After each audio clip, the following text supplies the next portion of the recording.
uh, was sustainable sanitation, where we basically looked through the various principles of sustainable sanitation. On the first day, talking about aspects to do with ensuring this that we treat what we deem as waste as a resource uh, to be reused, recycled where feasible, but also in a product context that uh, in in the product context that whenever we do so, we should do it in a manner that doesn't threaten um, public health or actually the risk of contaminating the environment. So we also went ahead and discussed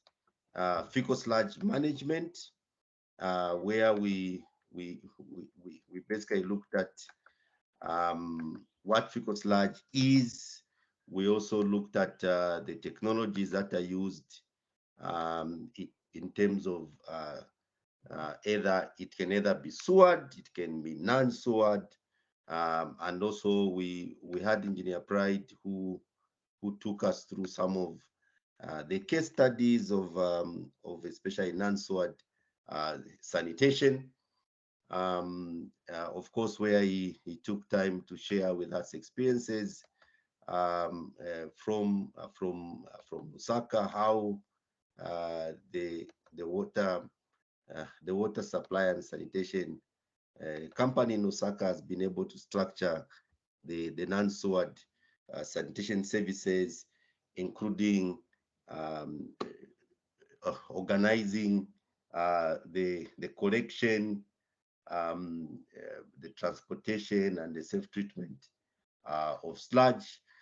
We also then went ahead and discussed aspects to do with solid waste management, with a strong bias on in developing countries, where we looked at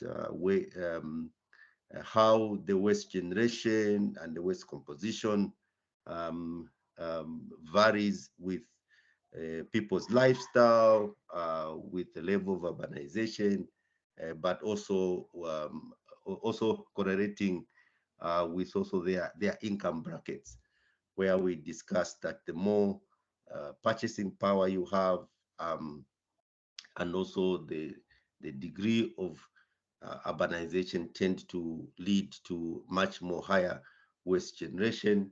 And also in terms of composition, you tend to have much more paper and plastics because of you tend to be more consumers than producers.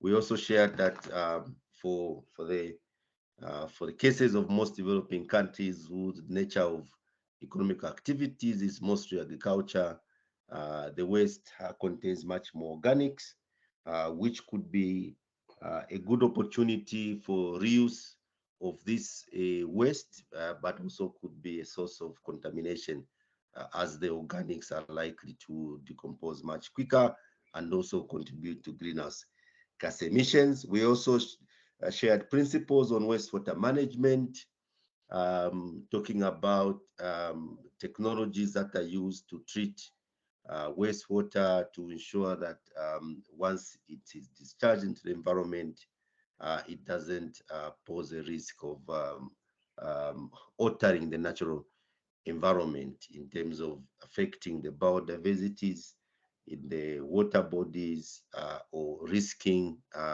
public health.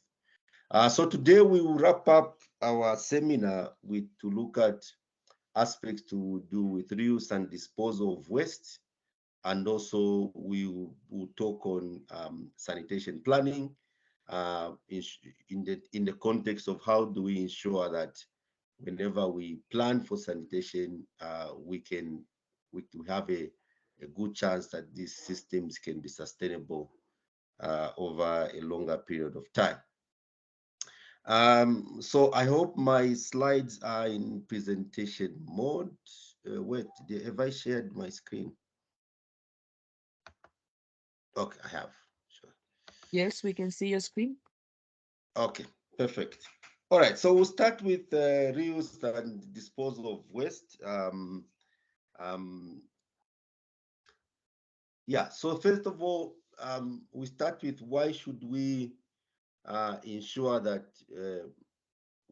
the context of reuse of waste, for it to be deemed as a waste, it means that it has a likelihood of posing either public health or environmental risk. And so when we have to reuse waste, we have to ensure that um, we we are doing so in a manner that doesn't compromise the integrity of environmental protection, but also the integrity of public health.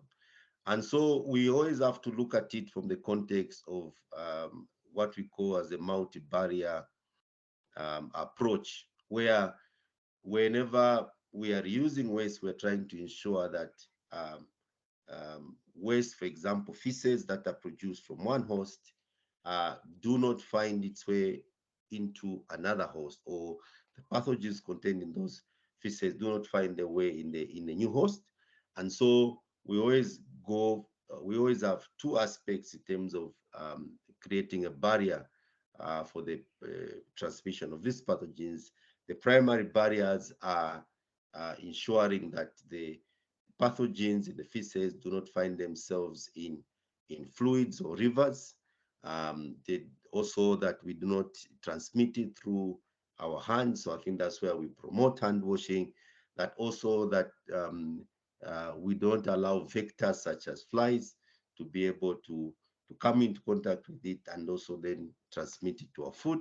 But also we are also concerned to ensure that whenever it is applied in fields and crops, that it's done in a manner that pathogens do not end up thriving in such environment and finding themselves on our dining tables, and in the end infecting a new host. And so the reason why we are reusing, or the reason why we have to treat any waste before we reuse, is that we are trying to ensure that we create this multi barrier, the both primary and secondary, to ensure that one, we protect the environment in terms of we ensure that the water bodies, land, and of course even air do not end up becoming avenues for transmission of pathogens. But also we are trying to ensure that the beneficiaries of the reuse of this waste um, do not are not exposed to the likelihood of them coming into contact with pathogens. But also we are very much concerned to try to recover the resources that are contained in this waste. I think in the area days we talked about the composition of the waste. I think we talked about, for example, urine, which contains quite significant amounts of nitrogen, phosphorus, and potassium, which are actually the primary ingredients for any fertilizer that we apply in crops. So we're trying to make sure that these resources that are contained in this waste do not go to waste. We're also trying to make sure that when we reuse this waste, we are trying to curtail or reduce the amount of greenhouse gas emissions in the form of methane as well as carbon dioxide being released from these waste. So, for instance, when, like for example, solid waste, which contains a lot of organic material, once you don't treat it adequately, it is just landfilled. You find that these organics will start to decompose, and in the process releasing methane gas, release carbon dioxide, which contribute to greenhouse gas um, emissions. And so now, how do we go about now to select what appropriate reuse options that we can deploy, when either from wastewater, from solid waste, or from fecal slime. And so the decision to the decision on the type, on the reuse option, it is usually context specific. This is because in different economies, in different cities, you have unique sets of conditions that would either make it difficult for certain reuse options to be viable, or actually in some instances, some reuse options are actually prohibited by law. And so, with some of the factors that you have to consider is when you want to reuse or want to create a product out of waste, you have to, of course, look at the type, the quality, and the cost of the input raw materials. So, um, you when you choose to reuse, it means you have to make sure that you are able to beat the substitute or the competitive products, and so you are mostly driven by trying to access waste as a cheap raw material for you to create a product that is useful. You also have to bear in mind that there are social cultural acceptance issues for the use of waste. For instance, we discussed one of the sanitation products being fecal sludge.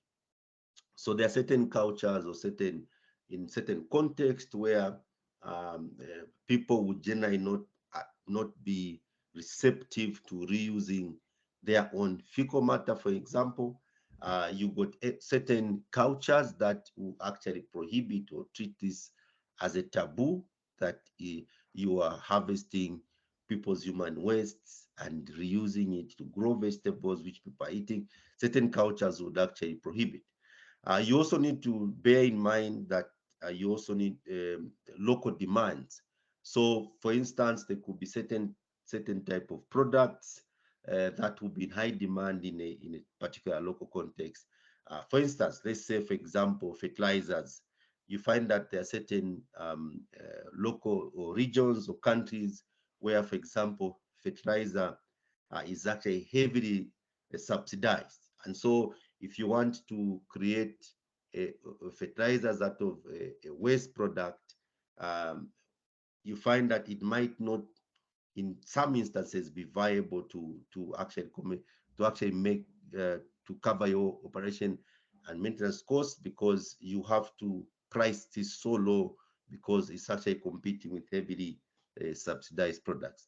You also need to bear in mind some legal aspects. So, like I mentioned earlier, certain policies and legislation in certain countries would actually prohibit the reuse of certain products. For instance, most countries, fecal sludge or wastewater is categorized as hazardous waste, and consequently, there is legislation that prohibit the reuse of such kind of waste. So those are some of the factors that you need to consider. You also need to consider the availability of materials and equipment. So there are certain reuse products that will require quite sometimes sophisticated equipment, or will require other supplementary materials or raw materials to be blended with it. So the availability of such raw materials or equipment could also influence your selection process.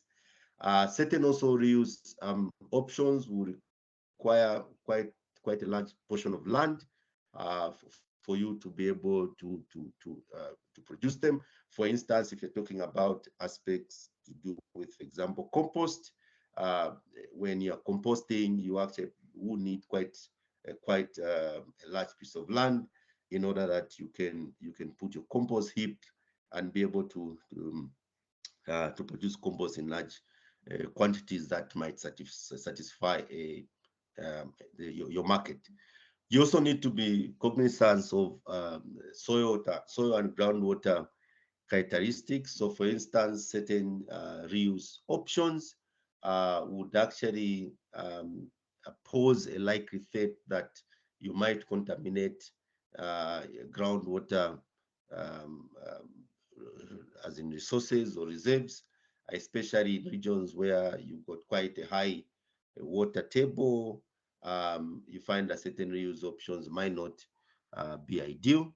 You also need to to consider the local knowledge and capacity, certain reuse options, the production of certain products from waste would require quite sometimes a specialized knowledge and skill. And so this might also impact on what you end up choosing as the most viable reuse option. So for instance, yesterday we talked about solid waste. We talked about the environmental considerations for the recycling of plastic, recycling of paper. And I think one of the questions that we ended, one of the discussion point we ended on yesterday was the fact that when you are trying to recycle paper, for instance, you tend to produce more greenhouse emission gases compared to using just a new or virgin produced paper. But there are also other factors that come into play, such as the technology to be able to recycle, the equipment to be able to recycle. And so all of those might come into play when you're selecting an appropriate use option. So there's been a lot of research around how you could potentially come to a selection of the most appropriate reuse option. So this is called a market-driven approach. This is an approach that has been developed by Sandek, which is an arm of the EAWAG, where they basically use this market-driven approach to be able to compare the different reuse options and choose the one that provides market potential value. So the approach is that you have to determine a certain level of market attractiveness for your reuse options. So you do this by assessing the potential market volume that you might be in short. You basically look at, for instance, if you're trying to produce compost, and that compost is going to be used as a source of fertilizer in the agricultural activities in a city. So the way you do it is that you compare it with other substitute products, such as synthetic fertilizers. You might also want to compare with other alternatives. Maybe people are just using a dried sludge and applying there. So you identify what is the current price of those competitive products, and then you determine the potential market volume that you might. In short, you determine the maximum market volume, but also then you estimate your penetration into this market. For instance, you might, based from research, find out that you might probably have over a period of time a market share of maybe 20% of that market, and then it's that percentage that you multiply with the market volume to determine the potential market size for that product. So you might do that for similar or for other reuse options, such as maybe the production of liquid fertilizer, or basically the production of maybe solid fuel using the same raw materials. And then you might then compare the market value of these three or so reuse options, and then you go for the one where you are likely to get much more value in terms of revenue, or in terms of profitability. And so that is one of the approach that is used for you to select the appropriate reuse option. So this approach takes into consideration not just the economical aspect, it also factors in the social acceptance aspect. It also takes into consideration the appetite of the market in terms of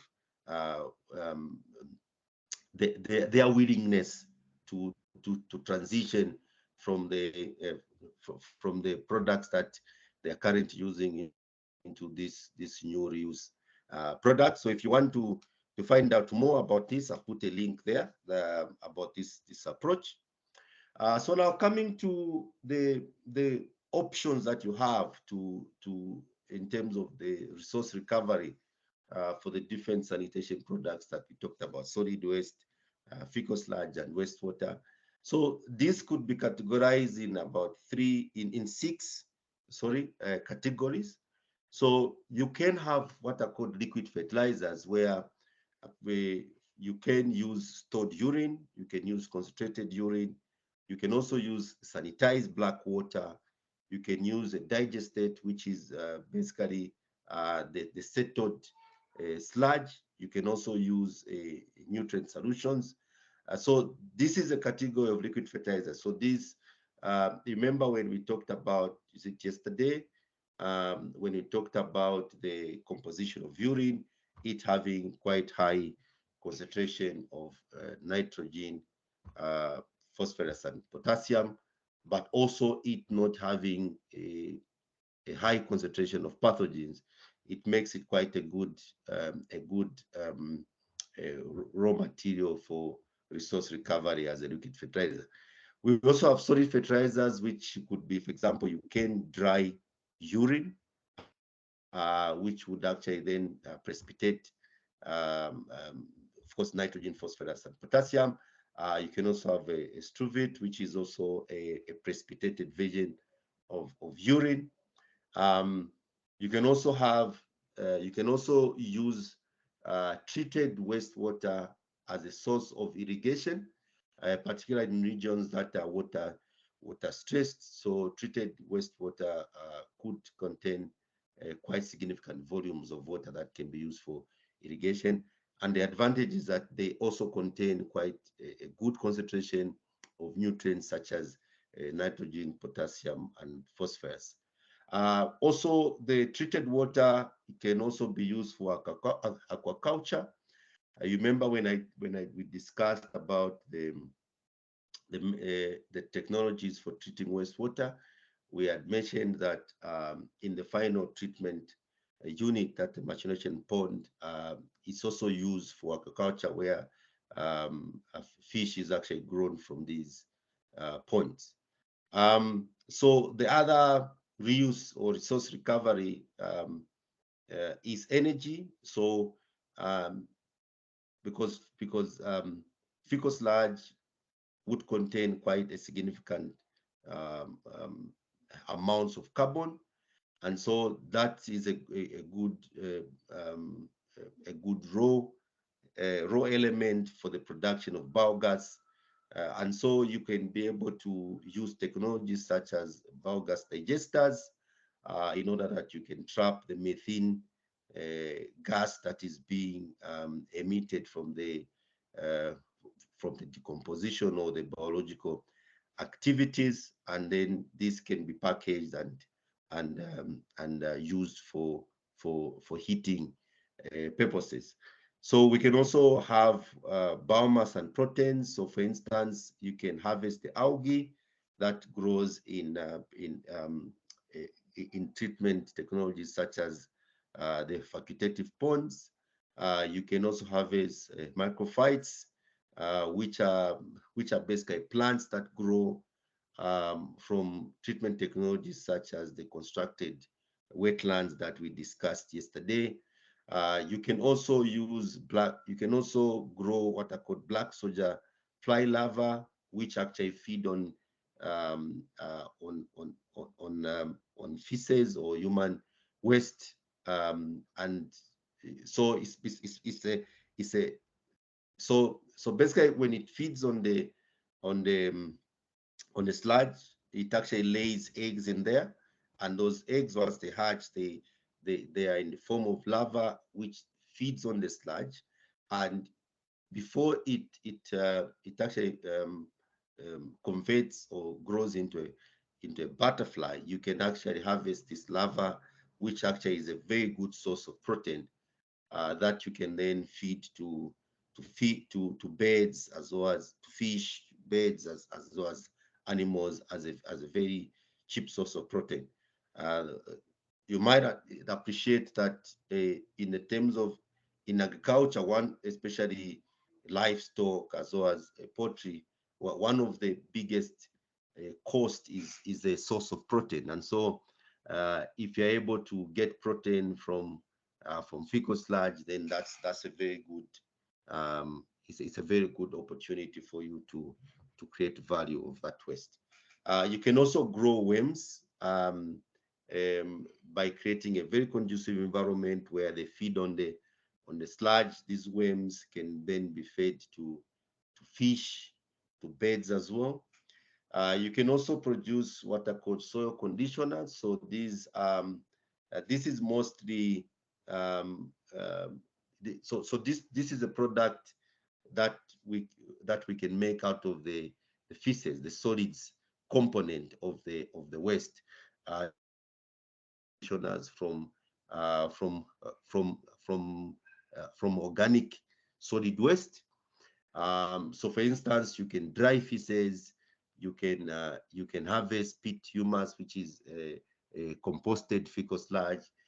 You can dewater the sludge and dry it. You can produce a compost. You can incinerate sludge to produce ash, which will still contain quite useful nutrients. You can produce a biochar, which is also when you incinerate sludge at controlled temperatures. You can also recover a nutrient-rich filter material for technologies such as, for example, the constructed wetlands that we discussed yesterday. So these materials can be used as a soil conditioner in the sense that you can apply it to soil that is weak in structure, and this can help to improve the structure of the soil, thereby increasing its ability to support plant growth. This is just some of the pictures from the source recovery from waste, including the animal feed on the top left there, which those are products from black soldier fly larva. You can pelletize dried urine. There are earthworms. You can soil conditioners there. You can also use the dried sludge as a raw material for the production of building material. You can produce compost. You can compost fecal sludge. You can also produce a solid biofuel, which can be used as an energy source apart from biogas. Biogas. There's also compost there, which is an example of what can be harvested from on-site sanitation facilities. So where can we apply these reuse products? Which industries have a history of, or can we find a market for this? So there are several applications for these reuse products. If you talk about fuel, both solid and liquid fuel, which is we talked about the briquettes, we talk about the biogas. These can be good sources of energy. So for industries that need energy for combustion or for heating purposes, such as the manufacturing industry, this solid fuel can be a good can be applied there. Biogas can be applied for as an energy sources for household use, including providing means for lighting, heating, as well as cooking.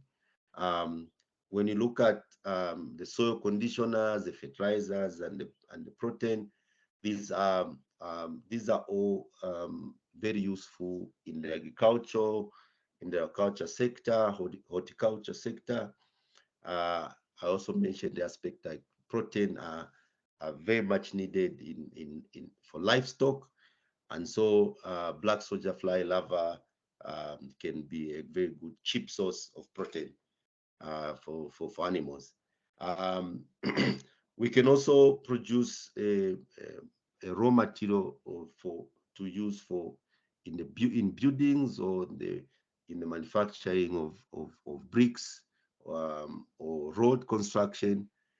So in the road construction sector, these end products could also find a market there. We can also reclaim the water. I mentioned when we've treated the wastewater, we can reclaim this and use it for irrigation in agriculture, horticulture. Um, the soil conditioners can be applied, especially in the forest industry, to be able to improve the soil structure and thereby encouraging the growth of crops and trees. Um, we can also produce electricity. We can also cultivate or grow fish in the wastewater, in the treated wastewater, and these can also find a market in terms of being consumed by humans, but also electricity can be produced and used to complement or feed into the electrical grid. So I've also provided a guide there. It's a comprehensive guide that was produced by Earwag with other which explains in more detail about on these resource recovery products, where they can be applied, what you need to look out for in terms of the potential challenges, and also how you can go about ensuring that the quality is assured of this product. So with all of these useful or clear market for these end products, I think you might agree with me that the reuse of these products is not so widespread, particularly in developing countries. So the question is, why is there still challenges in this aspect? What are some of the things that could be hindering the growing or increasing the reuse or resource recovery from sanitation products? So one of them is aspects to do with the legal requirements, regulation, and the norms. So for instance, in most of developing countries, there are no standards that exist for the safe resource recovery. So for instance, if you want to recover or basically to recover nutrients from wastewater and use it for irrigation, there standards are usually not available to ensure that the recovery is going to be done in a safe manner that does not pose a public health risk. But there are standards at a global level. I think the World Health Organization has some standards that they have recommended, but some of these have not been localized in most of the developing countries. We have some strict regulations for discharge and disposal limits. Some of them are way too strict than what would be needed to allow for the safe recovery of resources. For instance, we have regulation that will require you to treat and remove nutrients to a very, very low concentration. Such regulations means that whatever you discharge out of your treatment facility, it doesn't contain sufficient nutrients to promote a growth of plants, for instance. We also have some legal frameworks that are prohibitive of resource recovery. I mentioned earlier that in certain developing countries, specifically, um, there are some legal frameworks that prohibit the reuse of hazardous waste, and the definition of hazardous waste includes most of the sanitation products such as wastewater and fecal sludge. So these prohibitive legal frameworks makes it difficult to actually recover the resources. We also have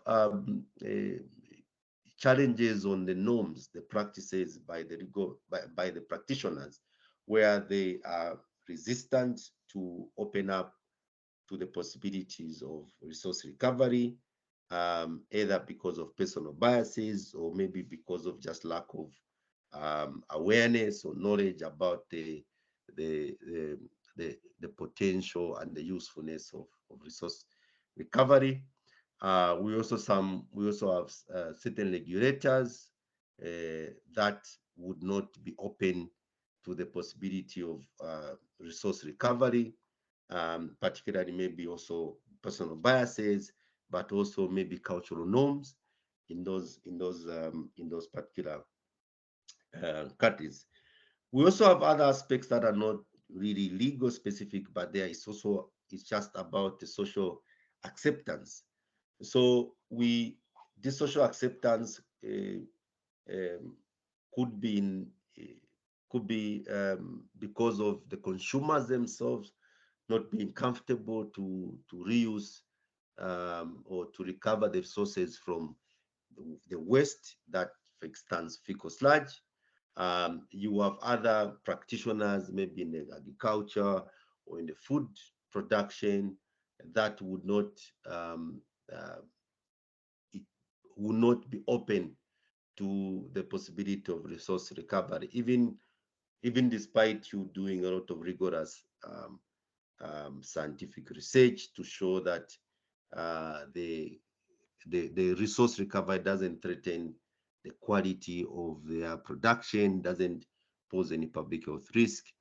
There are implicit biases by some of these stakeholders.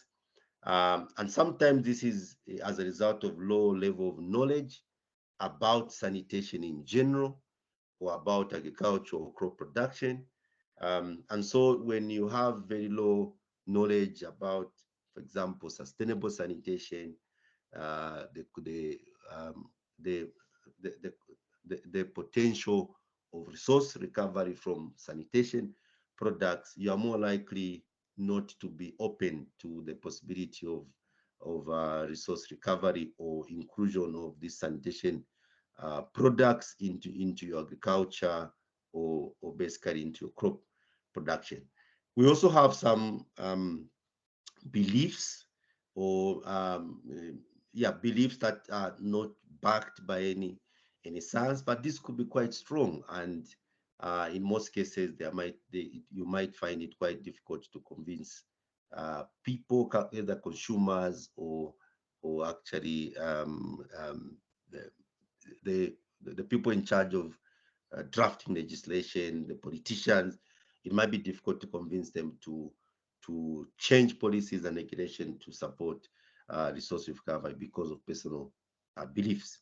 Um, we also have aspects to do with the cognitive and psychological factors that I'll be able to talk about in the next slide. Um, but the wrapping up this part is that these factors that I've talked about are quite strong factors that, despite you showing scientific proof, um, um, clear arguments on why you should recover or resources, it might be very difficult for you to breaking into these barriers. And so in most cases, you might find that despite everyone knowing about the potential and the use and the potential of resource recovery, it might be difficult to break through um, these um, these hindrances. So if we're talking about just on the hindrances, I think it's important to distinguish the cognitive factors as well as psychological factors. I think when we talk about cognitive factors, I think here we're talking about um, you being able to provide evidence that backs why people need to recover resources from the West. And so here you might provide evidence, factual information. Um, you might provide evidence or arguments for the benefits of resource recovery. You also might provide evidence of the perceived health risks and also how you're dealing with those potential health risks. You also might provide evidence of the economical costs, for instance, of setting up or for new production, or as in short, the production using virgin raw materials or the production using resource recovered materials. You might also provide a argument or strong arguments for the clear and adequate regulation to ensure safety so that people can appreciate and uh, sorry, could you kindly mute your mic? I think somebody hasn't muted their mic. Um, so, but despite you providing these evidence, where you've appealed the cognitive um, um, aspects of the stakeholders, there are some psychological factors that are even more difficult to break, and these are um, psychological factors that are influenced by social taboos around human waste, cultural and religious prohibitions, personal values to recycling and environmental health. So you have, for example, there are certain politicians that might be personally interested or motivated to recycle, but others might not be so much motivated to recycle. Others might be so dedicated to environmental health. Uh, Others might be extremely dedicated to environmental health that they would not want the risk of any, if there's a risk of potential contamination from resource recovery, they might not be open to that. We have other aspects such as, for example, smell. If your resource recovery has a extent of smell, that could affect on people's psychological ability to accept. Um, you also have the issues of the public trust that would come with them opening up to this avenue of resource recovery, and the potential fallout if anything went wrong with that. For example, you have politicians that they'll fear that if they allow for certain resource recovery, that the citizens might not be so much into it or might consider as reckless. There could be quite severe fallout. And so we also have other factors that might not, other factors that also might make it difficult to recycle certain um, um, resources or to recover certain resources, including the potential clients you are targeting for this. Also aspects to do with financing, being able to recover your investments or your operation and maintenance cost, uh, demands by clients. You got climate, the rationale or the argument of being climate smart. You can have concerns from sanitation and public health. You have some social preferences. You have policies and regulations. You have certain physical factors such as site evaluation and availability of certain raw materials. But there are also good opportunities, despite these hindrances to resource recovery or reuse, in that when we recover resources, it means that we are breaking the cycle a linear economy where you are using up natural resources to create waste. And so in the end, you end up having so much waste piling up, and you requiring quite large portions of land for the disposal of this waste. And also this also has other uh, consequences, such as contributing to the emission of greenhouse gases, the potential of environmental contamination in terms of land degradation, pollution of water bodies, but also some public health risks, such as the encouraging vector growth, such as rodents, flies, and other and others. So by moving to a circular economy, is that we're trying to make sure that we are reducing the amount of natural resources that we are consuming, which goes a long way in helping us to become sustainable. In short, helping us to become sustainable in terms of consumption. Um, so, for instance, we get raw materials, we make products that are consumed by ourselves, and so instead of let these going to the grave, we can take them back into society, convert it into other useful materials, thereby reducing the amount of natural resources that we consume. So the potential at a global scale is that um, this is as of this is coming from a research that was published in 2016. It cites that about 9.5 million cubic meters of human excreta um, and 900 cubic meters of municipal wastewater is actually produced every day. This is globally.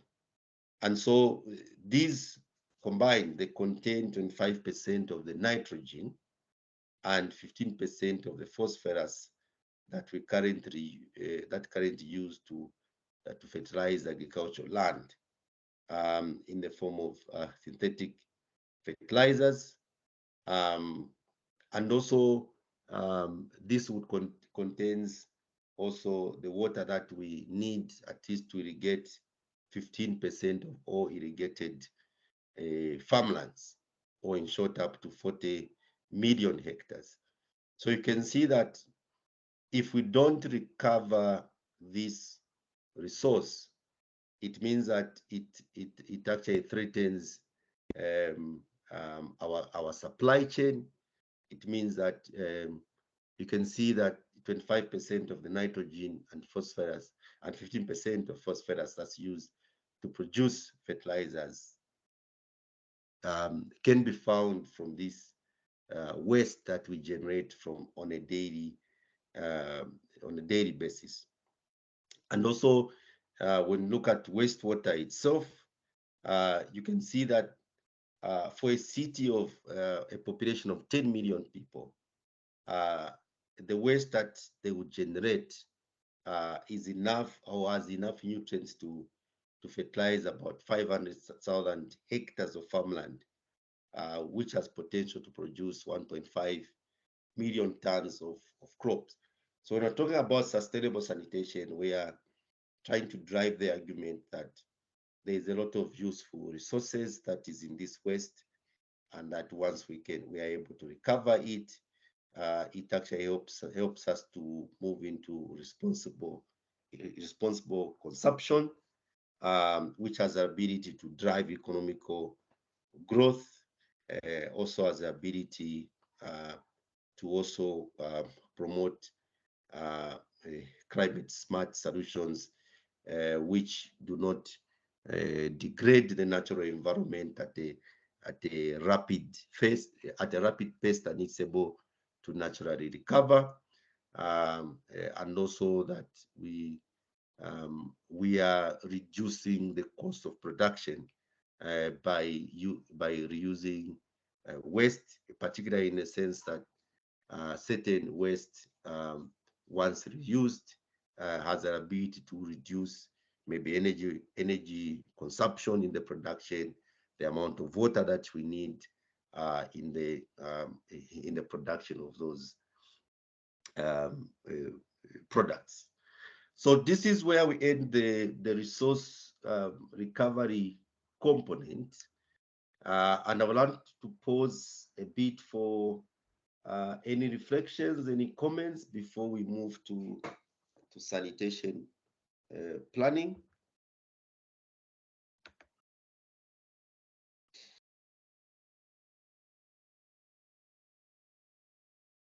Yeah, so it's open. Any reflections, any comments from anyone?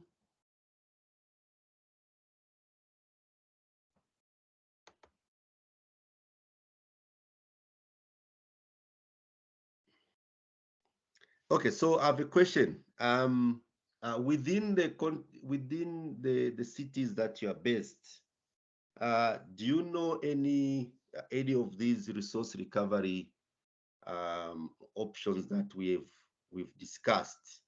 And on your personal, in your own opinion, how comfortable, how socially acceptable is that resource recovery to you on a personal level?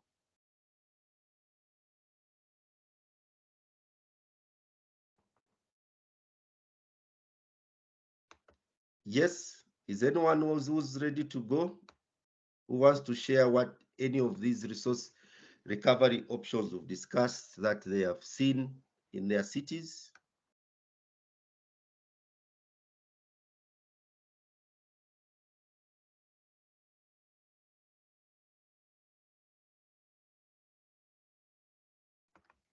Yeah, anyone?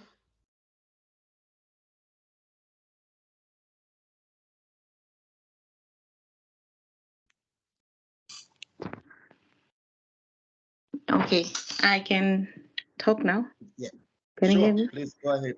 Okay. I'll talk about the use of wastewater in irrigation. So in Yeah. Botswana, some fields they use the wastewater to irrigate the field, especially cabbage. So most people culturally or is it psychologically, they don't eat cabbage because they feel it's from wastewater. So it's not good for their health, but it's just Yeah. the perception that it is not good since it is irrigated using the wastewater. So yeah, I think that's what I can share for now about the cabbage story and irrigation water. Yeah, yeah, no, good, good. That's a good that's a good example, and I think it speaks to what we talked about, the social acceptance. Yeah. Yeah, the difference between providing cognitive or appealing to the cognitive and psychological factors. So I'm sure probably for them to reuse the wastewater for irrigation, it means that the wastewater has been treated. They can produce results to show that, but the social, the psychological side is where the biggest challenges is often is. Yeah. Anyone else? Is anyone else who's based elsewhere? We've heard from Botswana.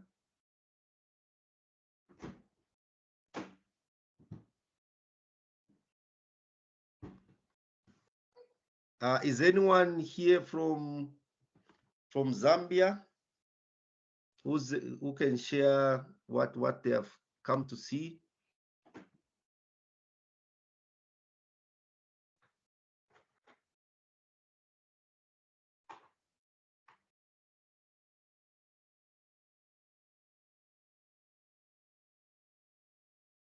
Yes, is anyone from Zambia in this group? Yeah, Yes, yes, Engineer Kameya. sure. I'm Yes, from Zambia. yes, Sina. Uh, yes, I think Mine probably is probably just the experience we had. There was Yeah. a time I think we were carrying out a feasibility study on the biogas. Mhm. So there were a few houses which were selected to see if they'll be willing, if the biodigester is installed, and if they'll be willing to have the biogas. I think from the few houses there was that negative expression to say no, we can't use this gas, looking from where it is coming from. So there were that kind of attitude or the psychological aspect where the community was feeling like, no, how can we be cooking or using the energy which is coming from the human waste? So only few houses actually were willing to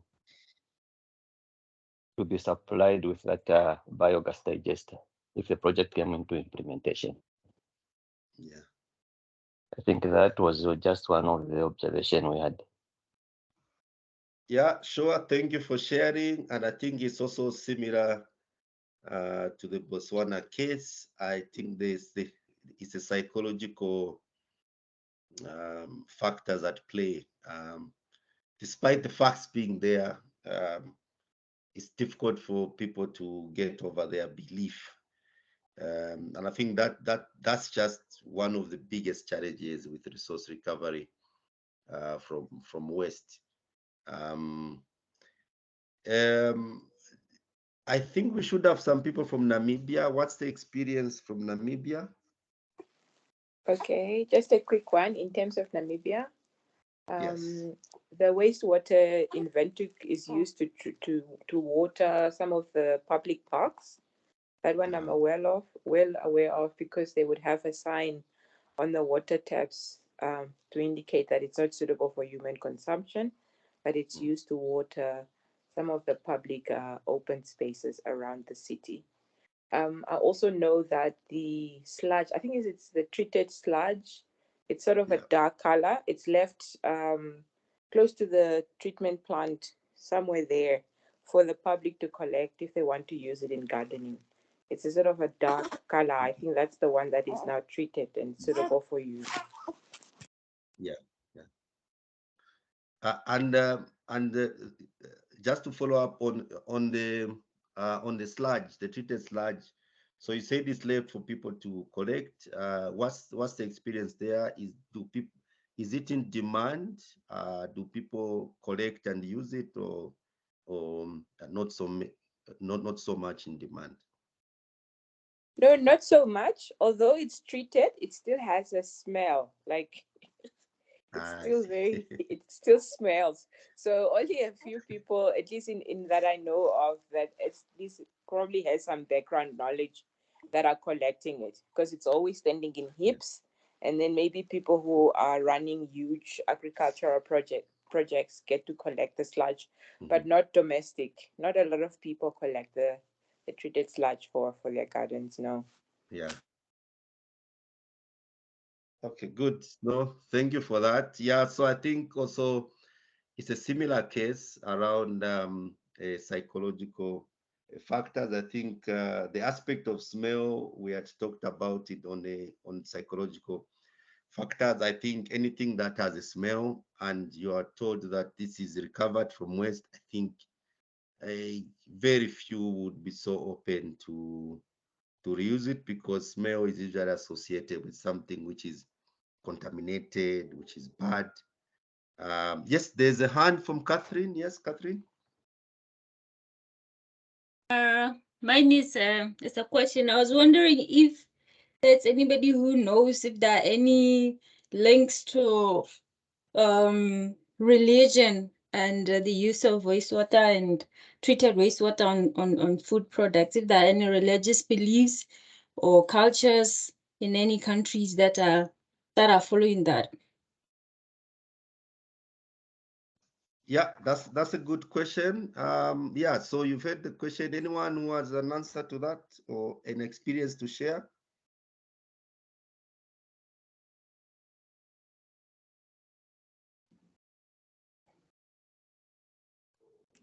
I can share something. Yes. I'm Layla. Yes. So I come from Palestine, and I know it's not in Africa, but I can share with that there are always concerns in regards to this because Israel ends up recycling most of the wastewater. So more than 70% of the wastewater is actually recycled, used in just normal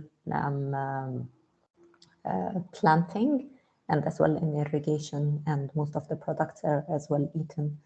And you see whether it's from the Jewish part or actually the Muslim part, that there are the religious people who always have concerns in regards to that. So they always make sure to state that, but the state does not really care so much, sadly, about that. But it does raise some concerns. But given the fact that the country is really water scarce, I think they try to convince the people with that. But they make sure at least that the products are edible, but when it comes to regards to washing people's hands, or especially if they want to pray or something, then they end up not using this water. But obviously people do have their own concerns. Yeah. No, thank you for that. Anyone else who has anything to share concerning this?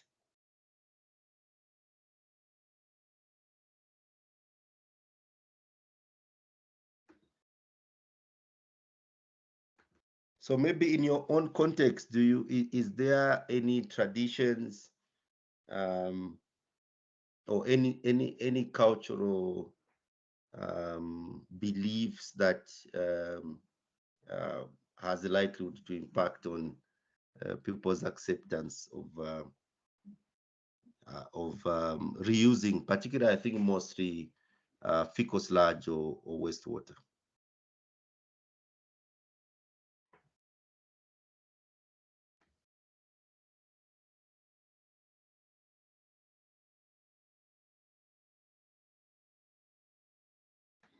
Okay, so yeah, so I think probably, so I think what I would share on this, not really recovering, but I know that particularly in Zambia there are some traditional beliefs, not really on, to some extent, on reuse, but for instance, I think I'll start with the use of sanitation facilities. So there are certain regions of the country um, where it is regarded as a taboo for someone to use the same toilet as their in-law. So, for example, if you have one toilet in the house and your in-law is visiting, it's regarded as a taboo for you to be using the same toilet, and that in most cases would encourage people, or would make people to use the bush instead of their own toilet, because they don't want to use the same containment facility or the toilet.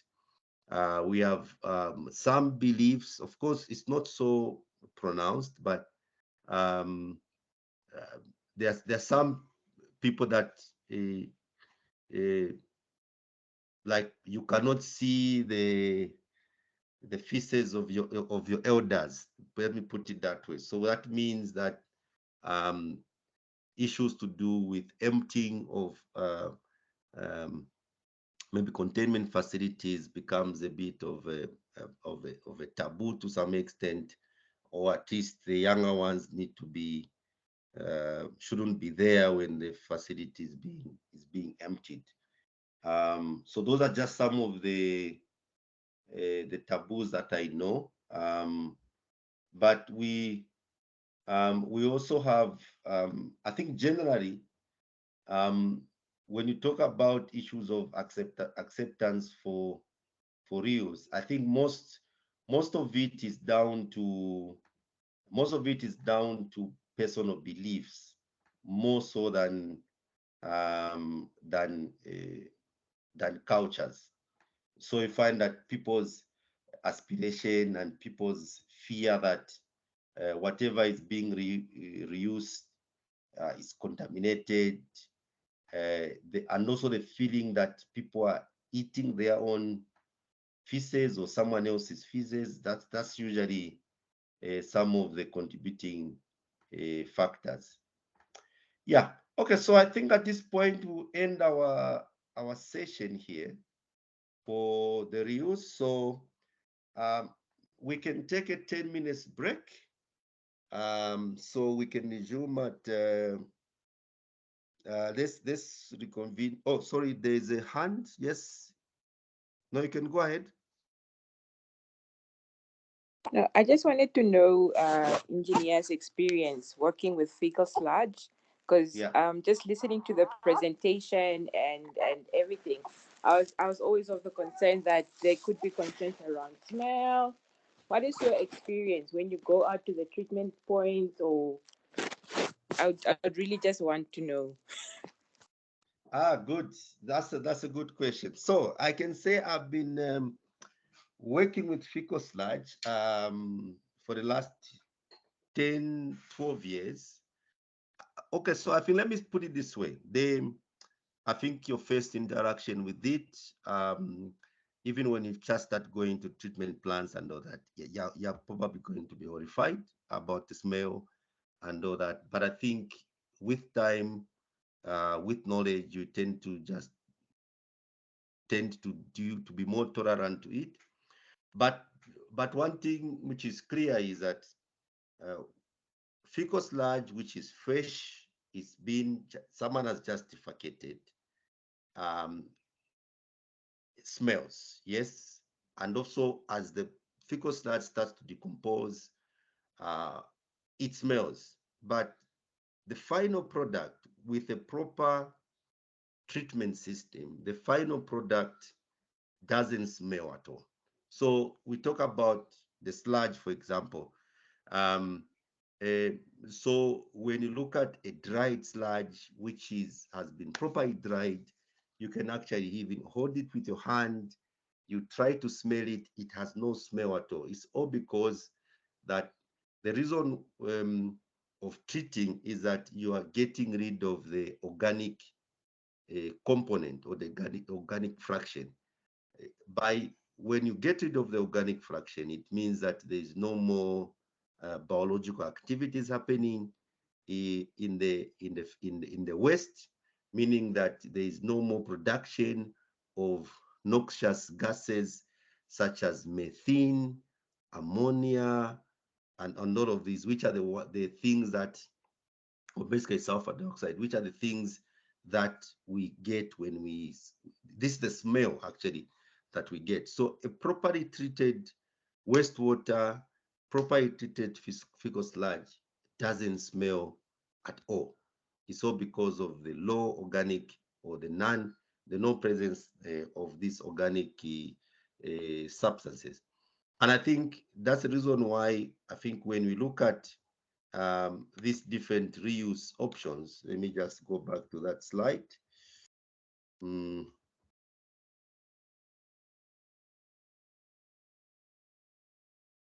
Let me just,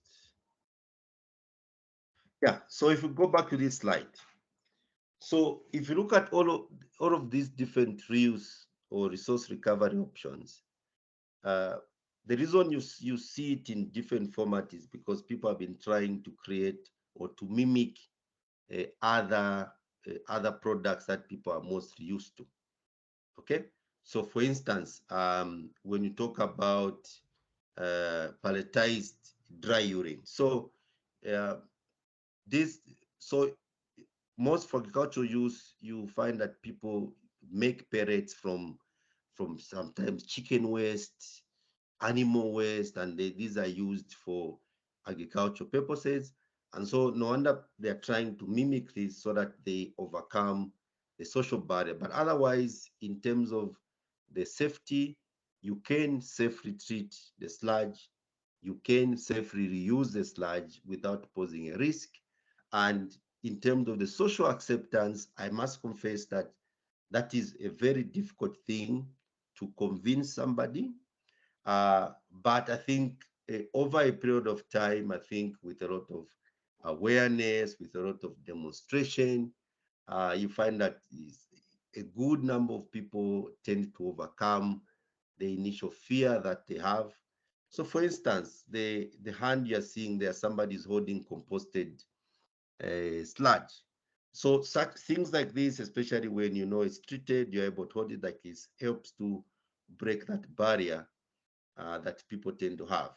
You've got briquettes or the solid fuel that you're seeing. This is made from fecal sludge. And so if you found this on the market, you have absolutely no idea what the raw material is. So I feel like if you have to overcome this social barrier or social acceptance barrier, we have to try to produce products that are not resemblant, that do not resemble feces themselves. Okay, for instance, we make buildings, final products like this. We make well-made products such as the solid fuel. We have composts. We have gas. These things are much easier for people to accept than if you have just sludge, which is there. It has a smell. It looks like feces. It's very difficult to convince somebody it's very difficult to convince somebody to use that sludge. But personally, I've worked on several projects where we've produced biogas digester, we produce biogas, use this for cooking food. The food tastes just as any other food cooked on any energy source. I've also been involved in the production or making of briquettes like the solid biofuel. It burns even longer. And I think like one of the projects I was working on, we are trying now to increase production to supply this to restaurants and poultry farmers, because they have found it to be much more beneficial compared to the charcoal, and helping people to move away from cutting down of trees. So I think for me that's been my experience. I think it's about just overcoming your personal beliefs, but otherwise it's just like any other raw material. Actually, after treatment, fecal sludge is no longer fecal sludge. It's just like soil or any other material that you can find in a natural environment. But of course, one of the biggest challenges that is to assure people that this doesn't contain pathogens. You are not going to eat someone else's fecal sludge or poop, and there, to overcome that, I think we have to do a bit of both, providing information or that can help them to understand on the cognitive side facts, and also going a bit further to break the psychological barrier. So that's been my experience. I think personally, even at home, I do grow a lot of crops using treated sludge. I can see there are two hands. Maybe we'll start with Jimmy, then we'll go to Lila. Okay, good morning, engineer. Thank you for the presentation. I have a thought, considering how, comparing all these, I've seen that electricity is one of the cleanest. And so my question is, do we have any country harvesting electricity using the waste materials? And then two, also, has any kind of research been done to compare what amounts of electricity can be gained, and also what are the advantages of using such kind of materials to produce electricity. Yeah, I look at how the southern region suffers from electricity deficits. Like last year alone, and also part of this year, we had countries like Zambia and South Africa having load shedding. And perhaps it was only countries like Namibia and perhaps Mozambique which were spared from load shedding. So this kind of electricity can be an alternative to the energy deficit that we have. But then, has there been some kind of research that has been done to see whether it can be implemented on a large scale? And also, is there any country in the region that has taken advantage of that? Thank you. Okay, so maybe we tackle Jimmy's question before we go to Laila. Yeah, so in terms of energy, yes, so energy can be in two forms. So there is a liquid energy, or liquid energy, which means in this case is or liquid or gas, which is biogas.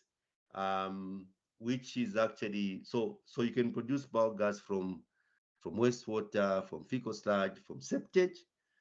There are a lot of examples about how, there are a lot of examples on how biogas has been,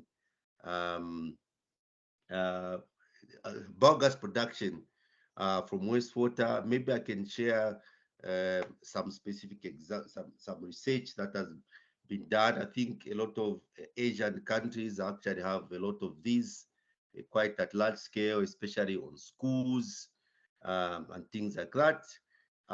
Then we also have solid fuel, which is the briquettes, like I showed you there, which mimic or look like charcoal. So these can also be a very useful, particularly for the manufacturing industry, those that use a lot of coal to actually heat, especially in the smelting of metals and the like. So I can say that the majority of cases are not so much, or the majority examples of resource recovery from waste, particularly in the region, the Southern African region, is they are not so much on a very large scale. Most of them are at either city or an institution basis. So I know a number of schools where they have put biogas digesters, and they're using that gas to provide heating for cooking purposes. Some of them even saving up to about 5,000 pupils, purely relying on biogas powered systems. We have some examples of biogas use in Kenya, in Uganda as well. There's quite a lot of use there. But I think what's quite common is mostly the reuse of the reuse for agricultural purposes. This is because remember that by and large, most of our economies in this region are agricultural powered, and so most of there's a lot of demand for fertilizers, and so this is where the majority of the use of these raw materials or resources is mostly focused. But in terms of feasibility studies for large scale use, I think there have been a number. I think it's just a matter of issues of diversifying. I think in the at the back end of the energy crisis that most of the countries in the Southern African region faced, I think majority of them now are looking at alternative energy sources. But of course, you'd appreciate that there are quite a lot of different alternative energy sources that are being explored, including solar, including wind, including, of course, even blue or green hydrogen. But I think when it comes to resource recovery in terms of energy, I think there are a few other factors that make it a bit of a long shot, in that in most of these cities, only a small proportion of the waste ends up being regularly collected. So you find that if you are trying to make the case for energy production in a city where the majority of the waste remains uncollected, it means that you also have to invest in the collection system. You also need to make sure that the majority of the waste is taken away to the treatment facility. So there's a bit more factors to consider, and sometimes this is one of the hindrances for resource recovery, in that they would rather go for something which is much easier or feasible, such as, for example, solar,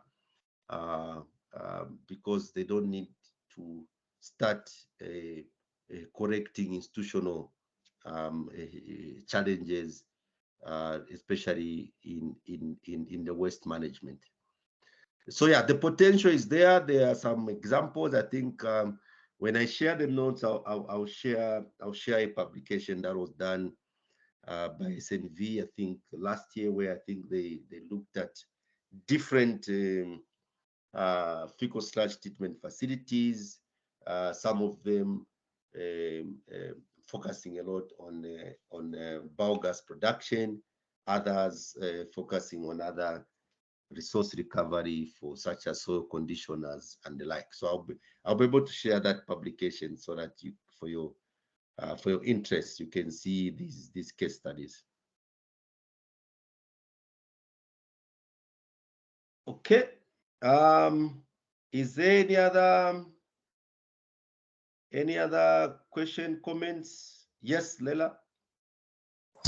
Yeah, I just want to come along and make a comment in regards to the use of wastewater. That there was once I was in a conference, and there was this social experiment where usually, you know, they reuse the wastewater in irrigation, but not as much of the wastewater is literally used to drink water from it. And they brought in experts, which were from different countries, and they're usually the ones who are, you know, if they're the experts in this thing, they should believe at least that it is clean water. And you saw that psychologically, they were so scared to drink this water. And it's always, they still in the end ended up drinking it because it was not smelling or anything, and they knew the science behind it. But even for the experts themselves, they still in their head were psychologically worried about it. And I think that's the company was somewhere from Australia. And that just brings you to the fact that it's more psychological than anything else. I've worked in the last 2 years in a wastewater engineering firm. And one of the main things here in Germany is that they ensure that the wastewater in the end product does not smell. This is one of the categories they make sure of. And hopefully when the students end up here in Germany, you will get an opportunity to visit a wastewater treatment plant. It's part of the plan. Maybe then you will believe that depending on which treatment it is, but at the end point, it might reach a point where you do not as much smell it. And the last point I want to make is in regards to generating electricity. I think it can be the future, and there is research. It's on a smaller scale than a larger scale, but especially in regards that it does give economic advantages and as well emission reduction. And this is something that people really look into at this point in life. How achievable it is still debatable, I would say. Yeah, no, so just also to add on that, I think when you talk about electricity production, so between fecal sludge and wastewater, wastewater has much more potential in terms of the production, for example, of biogas. Because remember when you talked about that wastewater, this is excreta that is immediately taken away as soon as it's produced. But for fecal sludge, it usually stays in the containment facilities for some time, and in the process, there's a lot of methane gas that is lost, such that by the time it gets to you take it to the treatment plant, you find that the biogas production potential of this waste would have reduced Slow. yeah, so low. So meaning that even the amount of biogas that you can produce in a specific volume is quite low. So for you to go large scale, it becomes a bit of a problem because you're not going to end up producing quite a lot of biogas to be able to power your system. So those are just some of the factors. Of course, you can improve it by mixing with other waste, particularly some waste from the solid waste, especially the organic fraction. But like I said, it means that you have to solve a lot of structural problems, because remember that in most of these countries, in most of our developing countries, we have a solid waste problem. We also have a fecal sludge management problem. So for you to have steady flow of raw materials that is needed for a continuous production, it means you need to solve a lot of structural problems in the solid waste management and structural problems in the fecal sludge management, and these are some of the reasons that make people not so much interested to take this at scale, because of these potential challenges. Yeah. So in fact, I can give an example. So in Luanda, there's a company there that produces the dried, or produces energy from waste, and so they were trying to see if they could enter the Zambian market. And the first thing that they had to investigate is there sufficient raw materials? And I think most people are like, yeah, no, I mean, we have, for example, Lusaka has over close to 5 million, people. And they're like, yeah, we have a lot of people. So yeah, we should have the raw materials you need, I think. But after going through the volumes of waste that are received at the treatment plant, it was just clear that we didn't have sufficient volume, because they said we need at least 1 ton of fecal sludge on a daily basis, and those figures are just way too much. And so those are some of the challenges that you are likely to run into, particularly if you are going to commercialize the production of some of the resource recovery, such as energy. At small scale, yes, but at large scale, it can be quite complex, and you might not have the sufficient waste. Otherwise, you might have to be going around asking people to go to the toilet because you are desperately in need of the waste. Okay, so thank you for that interaction. That was good. So we can take our 10 minutes now. So so we can resume at 10:50, so that we then look at sanitation planning, and then we can wrap up afterwards. Yeah, so let's take a break. Yeah, see you soon.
Hello, welcome back.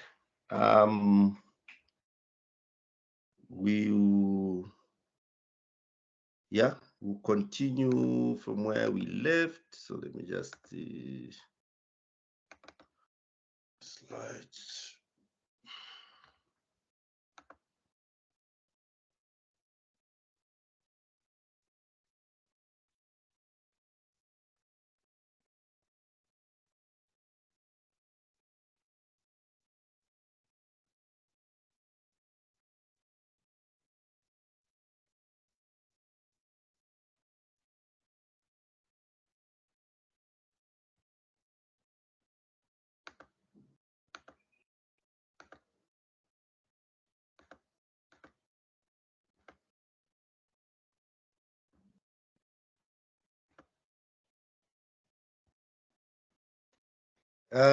So we're going to, this is our final session, and I think we wanted to just use this session to now just share on sanitation planning. And I think the rationale for this is that we've talked about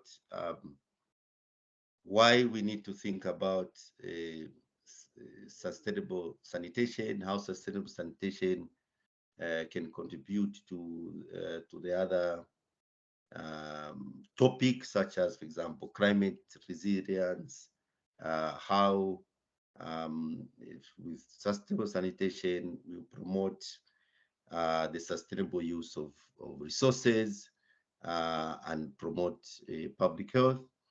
And also we further on discussed the we discussed the different aspects of sanitation, wastewater, fecal sludge, solid waste. We've also looked at how we can recover resources. But I think the question is that, okay, so the current situation is that most of the sanitation situation in most of the countries, especially developing countries, it's in a bad state. So where do we start? How can we go about making that change? And that's the reason why we'll be talking about sanitation planning, and it's in the context of, it's from the planning side that you can either miss it, or you can actually set it on a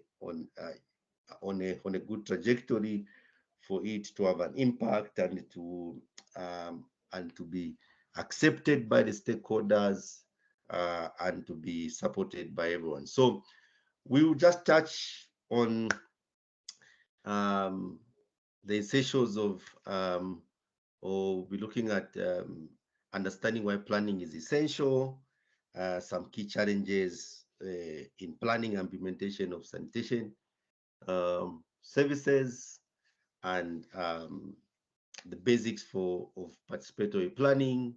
And we also look into 3 models of sanitation planning, how can these be deployed. And also end the session by looking at one of a widely used sanitation planning approach called the clues planning approach. So that's the content of our section. So I think just to kickstart that, the sanitation situation in most of developing countries remains remains so low, meaning that especially this coupled with a high rate of urbanization, it means that there is a likelihood of challenges on public health, as well as just a general public health, as well as environmental protection, because poorly managed sanitation is going to result into environmental degradation, both land, water, and of course air, in the sense of emission of greenhouse emission gases because of poorly managed, example, organic waste. And the situation is severe in most of the countries, and yeah, we're talking about billions of people still having challenges accessing having access to safe sanitation services. And so in most of these developing countries, we find situations such as this, which are highly, like high density areas with poorly planned and with basic services not available. And I think what we're talking about is, so where do we start? How can we bring about sanity in these situations? And so, just as Winston Churchill stated that he who fails to plan is planning to fail. So if we can't plan, it means we have accepted failure, that our cities are going to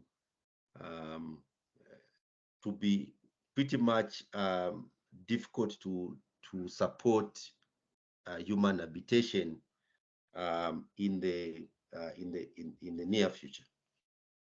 And so, just by definition, planning is basically a process of making choices among the options that appear open for the future, and then securing their implementation. So what we've talked about different options or choices, different technologies, different ways that waste can be managed, different ways that waste can be either treated, reused, or disposed.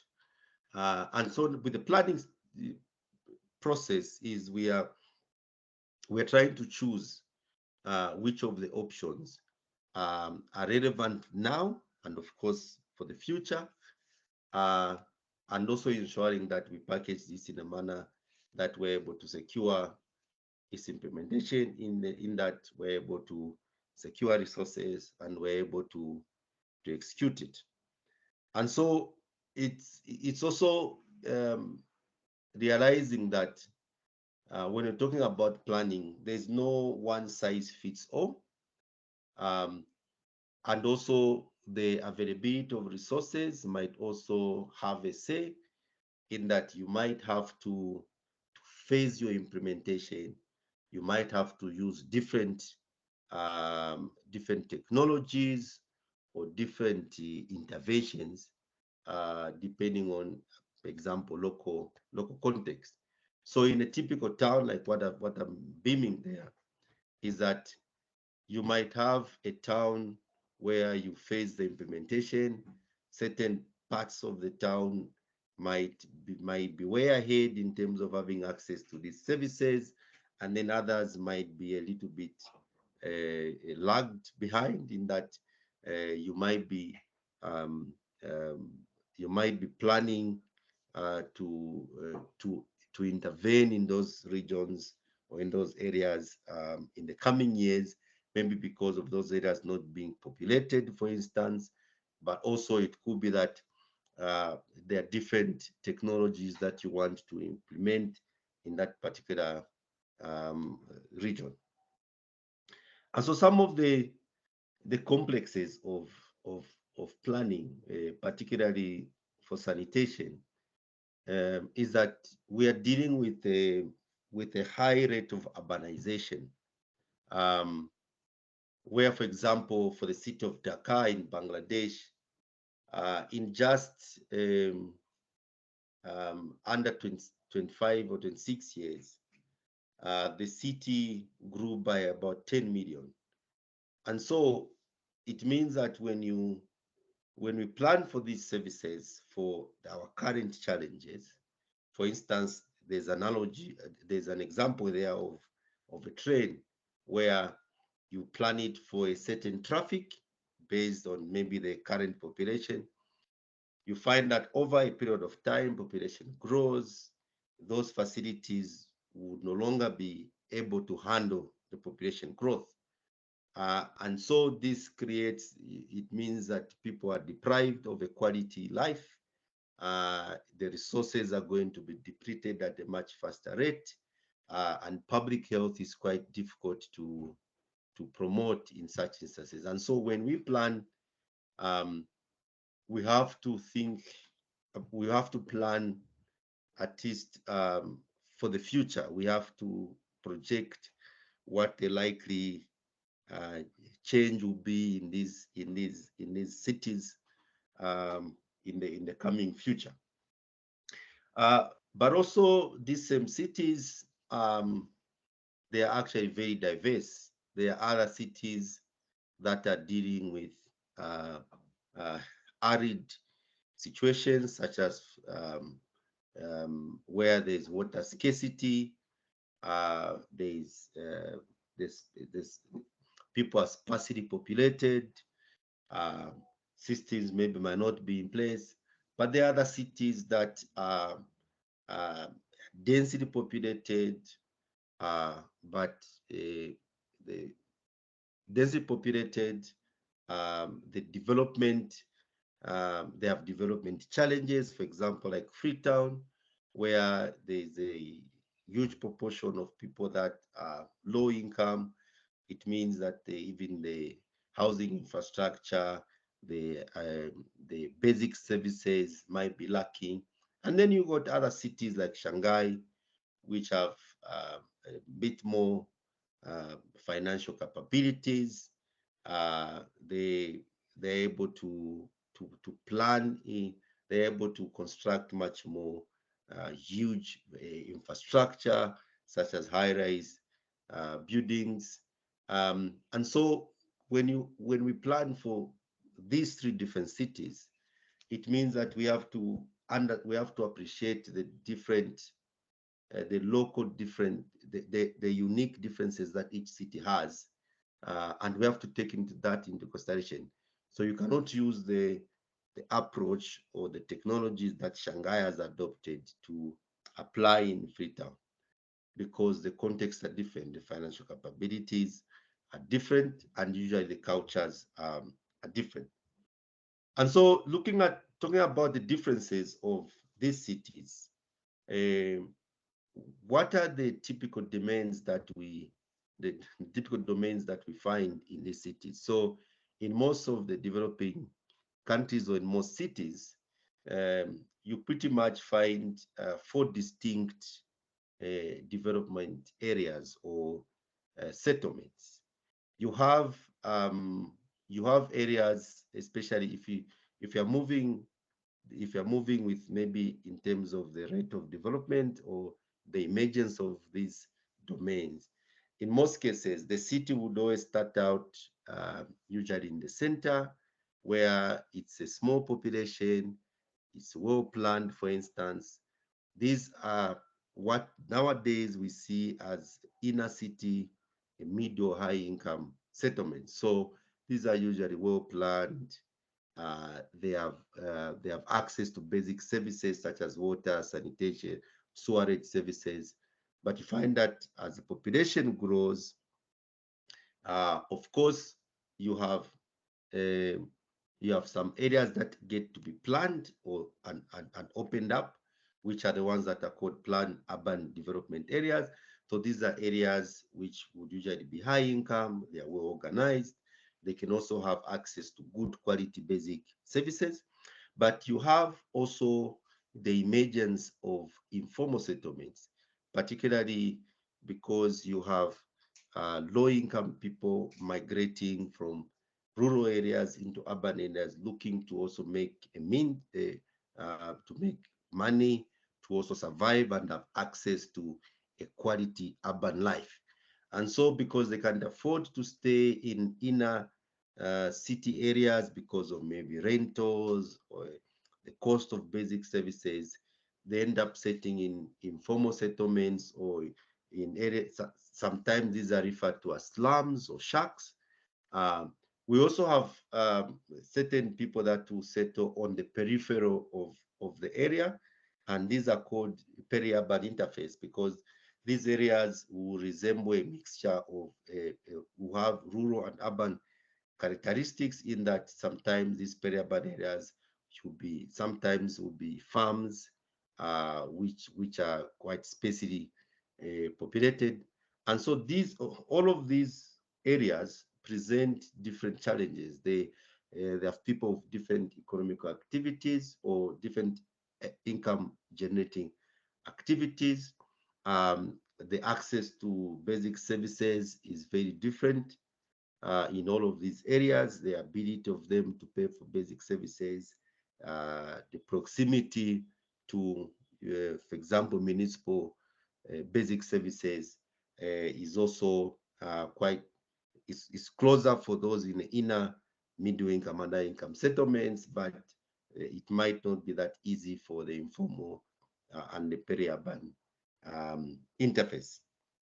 And so in most of the inner city, middle and high income settlements, they resemble or they have sanitation systems that have usually been adopted from Europe, and these usually are quite high-tech or a bit more sophisticated sanitation systems, such as the one you're seeing there. These are piped water systems. These are piped sewer systems, good flushing toilets. And these systems usually would require a steady and reliable availability of water. They require a huge capital investment to set up and to operate. They require a lot of technical know-how and experienced staff to operate them. They also thrive on having efficient administration in terms of ensuring that the quality of services is sustained. And they actually use up a lot of energy and resources. For instance, you use up a lot of chemicals. They require a lot of spare parts for them to keep going. And so what we see is that in most of these developing countries, that this high-tech infrastructure tend to be quite difficult to manage over a long period of time because of having challenges to continuously ensure the availability of those five main requirements. And so these systems end up being not sustainable, and they often usually break down. And so what we see is that in most of these cities, the extent of these technologies, like the ones that I've shown you, they are usually limited to a small proportion of the city. Okay, so in most cases, it leaves most of the other, usually even up to 90%, for instance, without access to, for example, sewers. And usually these ones who don't have access to sewers tend to rely on other means, such as on-site sanitation facilities. They might also have access to quite poor or low-tech infrastructure, particularly for the unplanned and informal areas. And we see that because of the low income earning ability of these areas, you find that there are usually challenges to frequently maintain even these low-tech technologies. There's usually lack of technical know-how to be able to ensure that the sanitary environment is attained. And so what we see even in terms of treatment, you find that the majority of these areas have no treatment. We see a lot of solid waste finding itself in drainages, going into the environment untreated, which also becomes challenging for the environment. We see that where attempts have been put to put up treatment facilities, this is the sad picture that we see often, that treatment facilities become dysfunctional, and they are often abandoned because of challenges with maintenance. And so when we're talking about these informal areas or these slums, then how do we how can we still ensure that they also have sanitary, but they have a sanitary environment? What options? What what hope is there for slums? And so there are other options that can be deployed. I think we've talked about on-site sanitation systems. There are other systems that, for example, you can use a household toilet. There can be a use of shared toilets, for example, particularly in areas that are densely populated. There can be the use of public or communal toilets that can be a pay-per-use system that could still help them to also have access to sanitary environment. However, this, despite even these very low-tech technologies being available to address these challenges, there's still the situation still remains bad in that people still don't have access to sanitation facilities. And so why is there low investment in sanitation? So a few points, and I think probably I would like to hear later on why you think there could be low investment in sanitation. Some of the points that have been cited is the lack of political will. Sometimes there's a assertion that there's low prestige or recognition of sanitation as being essential for the lifestyle. There is also an assertion of that most of the beneficiaries or the people are usually not aware. So there's the assertion that ineffective promotion and low public awareness of sanitation is to blame. Others blame poor institutional framework that do not encourage or drive acquisition of good sanitation facilities or practices. Others argue that it's around inadequate and poorly used resources, meaning either resources are not there or when they are there, they are poorly allocated. Others have said that it's around the neglect of consumers' willingness or ability to pay, meaning that we overprescribe, for example, what should apply to them. Others challenge it to say no, but even despite all of this being okay, most of these informal or low-income people do not own the land, so there's the challenges of lack of land tenure, so they don't feel motivated enough to invest in good sanitation systems. There are also arguments of at governance being that there's poor policies and inappropriate approaches that are used by government and other stakeholders. And so if we have these challenges, then how then can we work around overcoming this in order that we can have good sanitation? And so EAWAG, working with IHE Delft, developed what is called the cruise planning, which helps which has cited some enabling environment, which can help us to create an environment that supports the investment into sanitation, supports the acquisition of sanitation, and supports the maintenance of a sanitary environment. And so these enabling environments include government support, legal framework, institutional arrangements, skills and capacities, financial arrangements, as well as social cultural acceptance. So government support is referring to political will and favorable national policies and structures. So the argument here is that when we have good policies and strategies and there's the will of politicians to be able to come through on these policies and strategies. It ensures government support.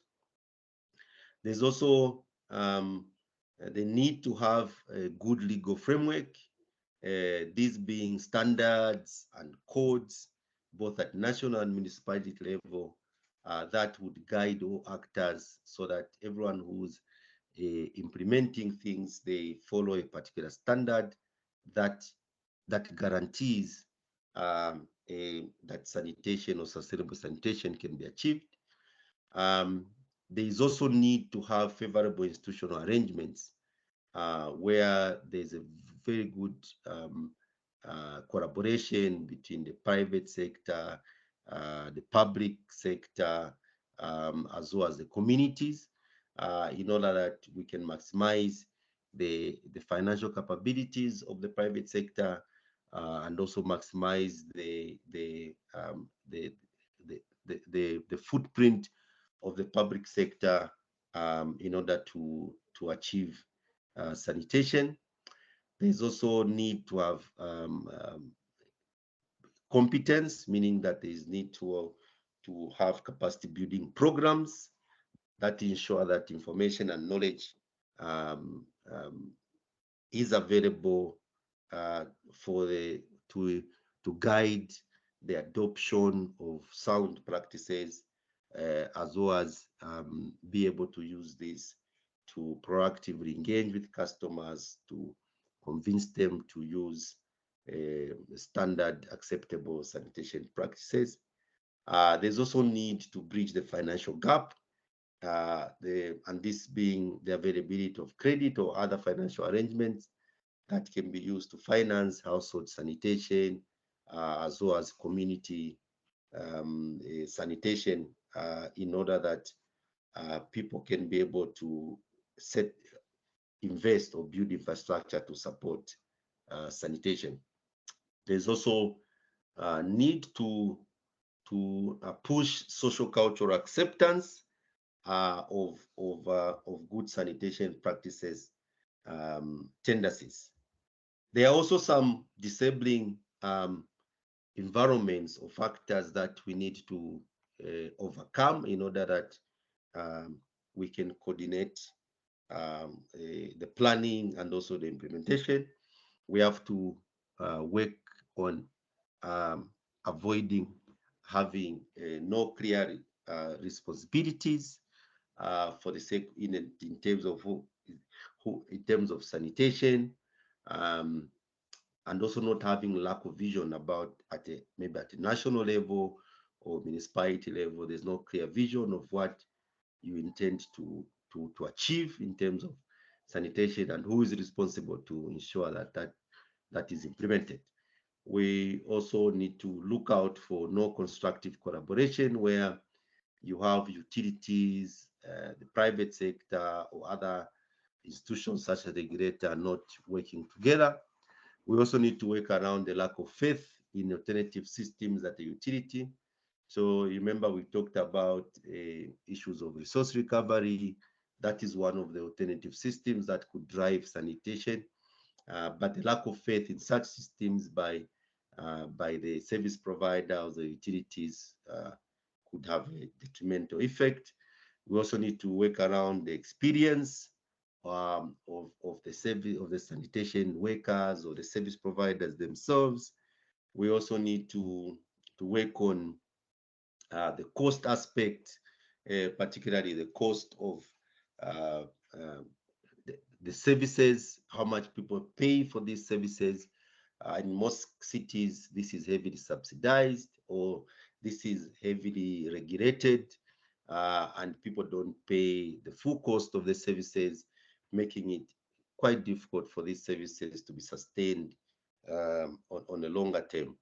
We also need to avoid having no regulations that are protecting the communities, the private sector, or even the environment, and also that we need to have guidelines that can help the planning and the design of these systems.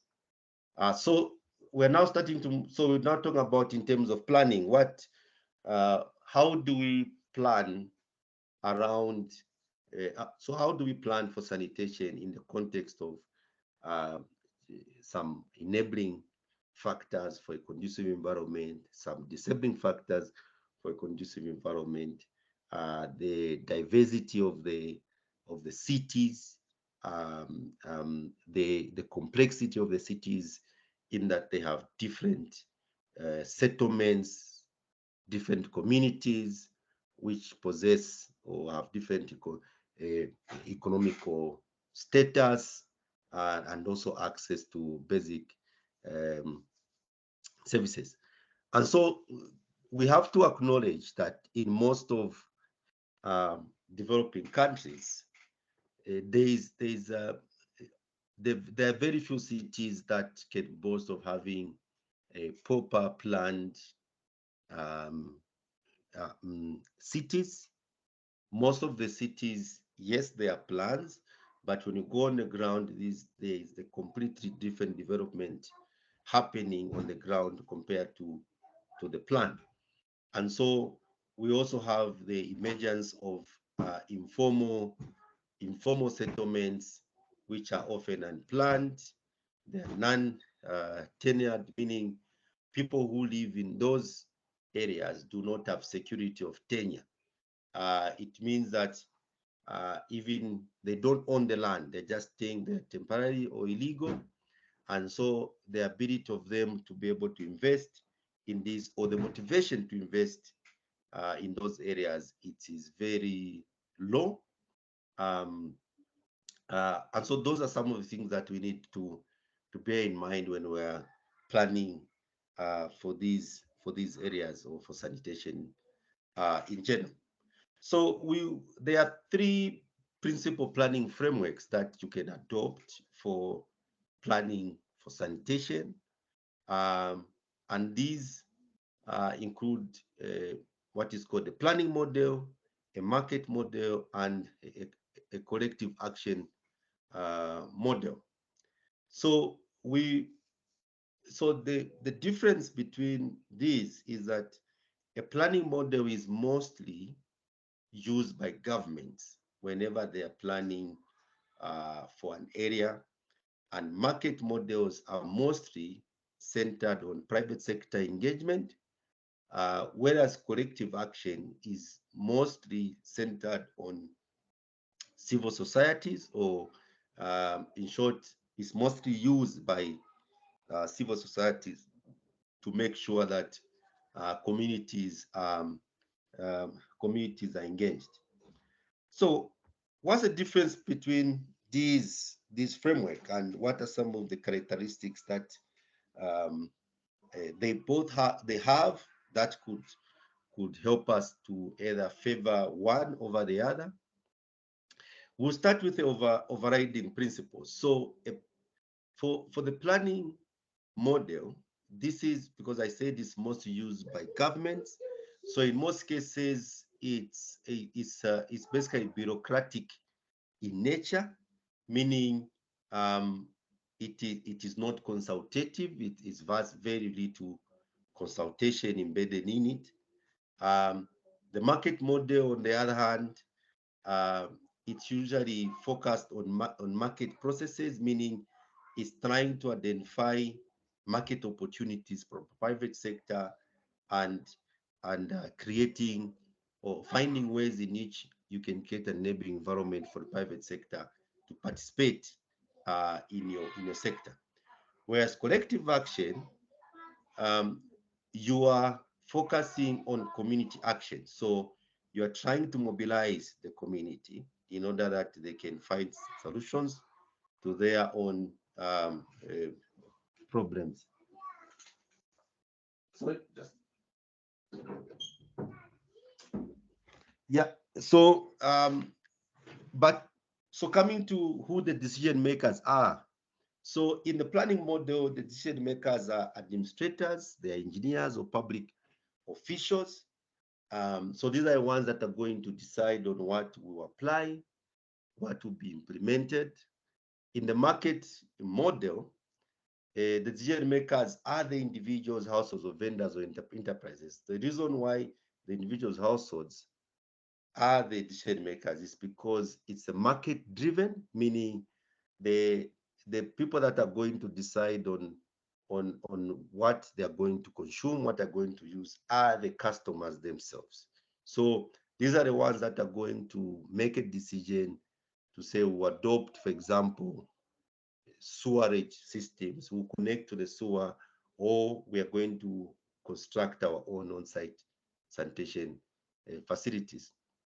For community action, the decision makers are usually the leaders or the members of the grassroots organizations. So with collective action, unlike the planning and the market model, is that it's usually a collective, you have a community meeting, and the leaders there within the community who have been chosen by the people, in most cases who are going to do wide consultations, are going to collectively agree to say, in our community, we are going to opt to have a sewer, or in our community, we have chosen to construct this type of toilets, we've chosen to have solid waste managed in this manner. So this is the difference.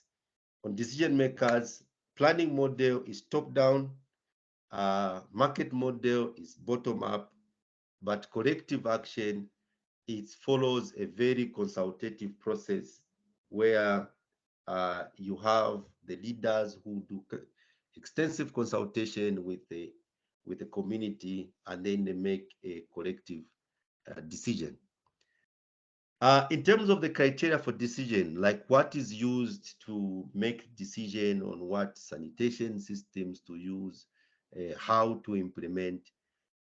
For the planning model, which is bureaucratic or used by government, they mostly stick to policies, and they always make sure that all the plans that they do should conform with the policies, with the frameworks that they have developed, or strategies that they have developed. There's nothing that's going to come to be included in the plan or in the implementation which is not reflected in policies.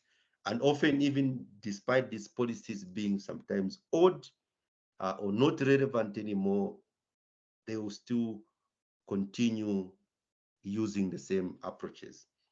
For market model, the decision criteria is often around efficiencies, maximization of profits or utility, meaning that if you are an individual, it's based on the market, it's based on market forces. You choose the most efficient technology or the most efficient approach. If you're an entrepreneur, you're going to go for approaches that are going to maximize your profitability. On the collective action, the decision criteria is usually the interest of the members and the vision of the leaders. So this is a community that has a vision to have a good, to maybe stop the spread of diseases in their community. So that becomes the interest or the driving force or the vision. And so even all decisions that they're going to make will be centered around that one common interest that they all have. In terms of the guides for behavior, so by guides of behavior, we're talking about what are the triggers, or what's going to influence behavior change, for example. So from the government perspective, the drivers or the guides for behavior is the targets that government would have set. Say they'll have a vision 2030 that they want to achieve. So whatever they are prescribing, or the behaviors that they are exhibiting for the selection of processes or approaches, is usually driven to achieve just those targets. They can also be motivated, or the behaviors can be modeled based on the technical standards that are developed, or based on the regulations that apply. So they won't divert from those targets and regulations or technical standards. From the market model, behaviors are guided by price signals, or the results of your marketing. So for instance, if demand for a certain sanitation technology is higher compared to others, naturally the entrepreneurs, the vendors, or the individuals' behavior is going to be screwed towards that particular technology. So price is a big driver for behaviors in the market model. For the collective action, despite the differences in cost prices, the community will be driven by the agreements or the goals that have been set collectively as a community.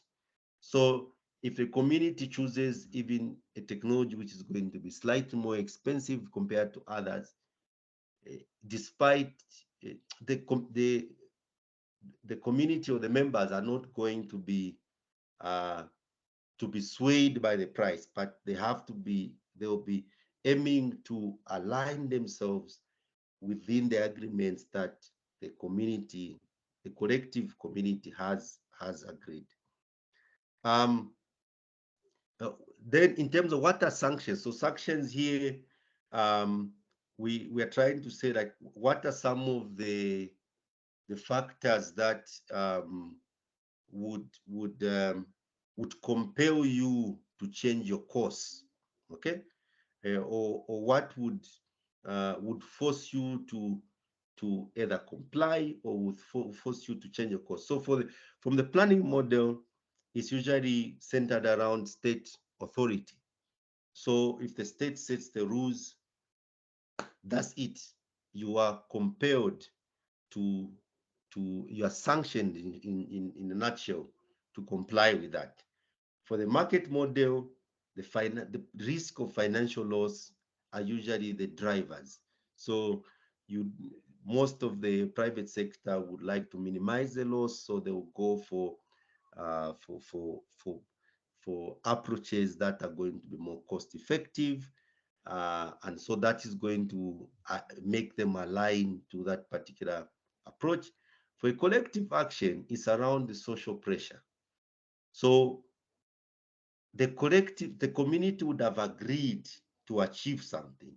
So you, as part of that community, you have no choice but to comply with that. Further to which, you've got your neighbors, you've got your traditional leaders, for instance, coming to ask you why you've chosen to misalign yourself with everyone else. And so that fear of not wanting to stand out is going to compel you to align or to comply. In terms of the mode of operation, I think I talked about this a little bit, that for the planning model, it's a top-down, meaning plans are made at strategic level, and then they're implemented they go down, they trickle down to states, municipalities, utilities, communities, and individuals.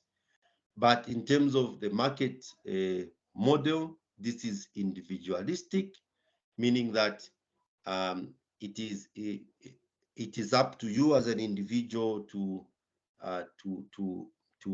decide on what approach you're going to go with, or it's you as an entrepreneur to decide what you're going to go with, and you then put it on the market. Then for the collective action, this is a bottom up, because there's a good community engagement that happens, which then leads into collective agreements, and those collective agreements now become the vision of that community, or the agreements that everyone now will start working towards. So we'll just touch a bit on each of the planning, or each of the planning approaches. So the planning model, I think I've touched on it, that this is a typical conventional planning that is used by city planners, engineers, who in most cases will use just demographics and economic indicators to do projections, they usually go, these are usually infrastructure heavy, so they'll plan for the infrastructure, they'll plan for the service delivery. It is also a top-down approach. And also we see that by and large, this is a kind of model which is usually championed by a lot of international financing institutions as well as central governments all over the world. Examples of a planning model, there's a case study of Malaysia, where beginning back in 1950s, the government did a top-down planning, and I think the first stage there is that they wanted to address public health, where the focus there was just to do with correcting or providing basic or primary treatment. So they pushed or the prescribed standards that mandated people having pore flush, user interfaces, and then this improved on to septic tanks in the early 1960s. And then they realized that, yeah, addressing public health is good, but there's also a risk of river pollution. And so the next phase is that they then moved now to dealing with partial or full secondary treatment from the early 1970s to date, where they first of all promoted the use of immunov tanks, including going all the way up to activated sludge treatment processes and fully mechanized treatment plants, which now, at this stage, these are now addressing the environment in general, not just river pollution. And so if you follow this, you do realize that this has been, it's more of a prescriptive approach where government has an agenda, a vision, so they prescribe what you need to do, and everyone now then falls in line. So there are some deficiencies of this planning model in that it is prescriptive. It often leads to over-engineered solutions. It's usually vested in political interest. So, and in most cases, this is usually deemed as an unrealistic planning framework, in that it usually benefits the rich. It leads to it's used to the implementation of one set of solution that neglects the unique positioning of the different inhabitants, and it often leads to requires high capital and O&M costs, and this usually favors large-scale contracts, and in most cases accrues small and medium enterprises. Coming to the market model, the market model is mostly vested in residents' willingness to pay or invest. And this is usually tapping into the experiences, the competences of the private sector service providers. And it's usually built on the economical well-being of citizens, in that you are prescribing technologies that they can able to buy, they can be able to manage, or at least meets their preferences. It usually pays quite a lot of attention to social marketing and creating demand, because if you don't create demand, no one will buy these products. This is championed a lot by NGOs and certain foundations such as the Bill and Melinda Gates Foundation.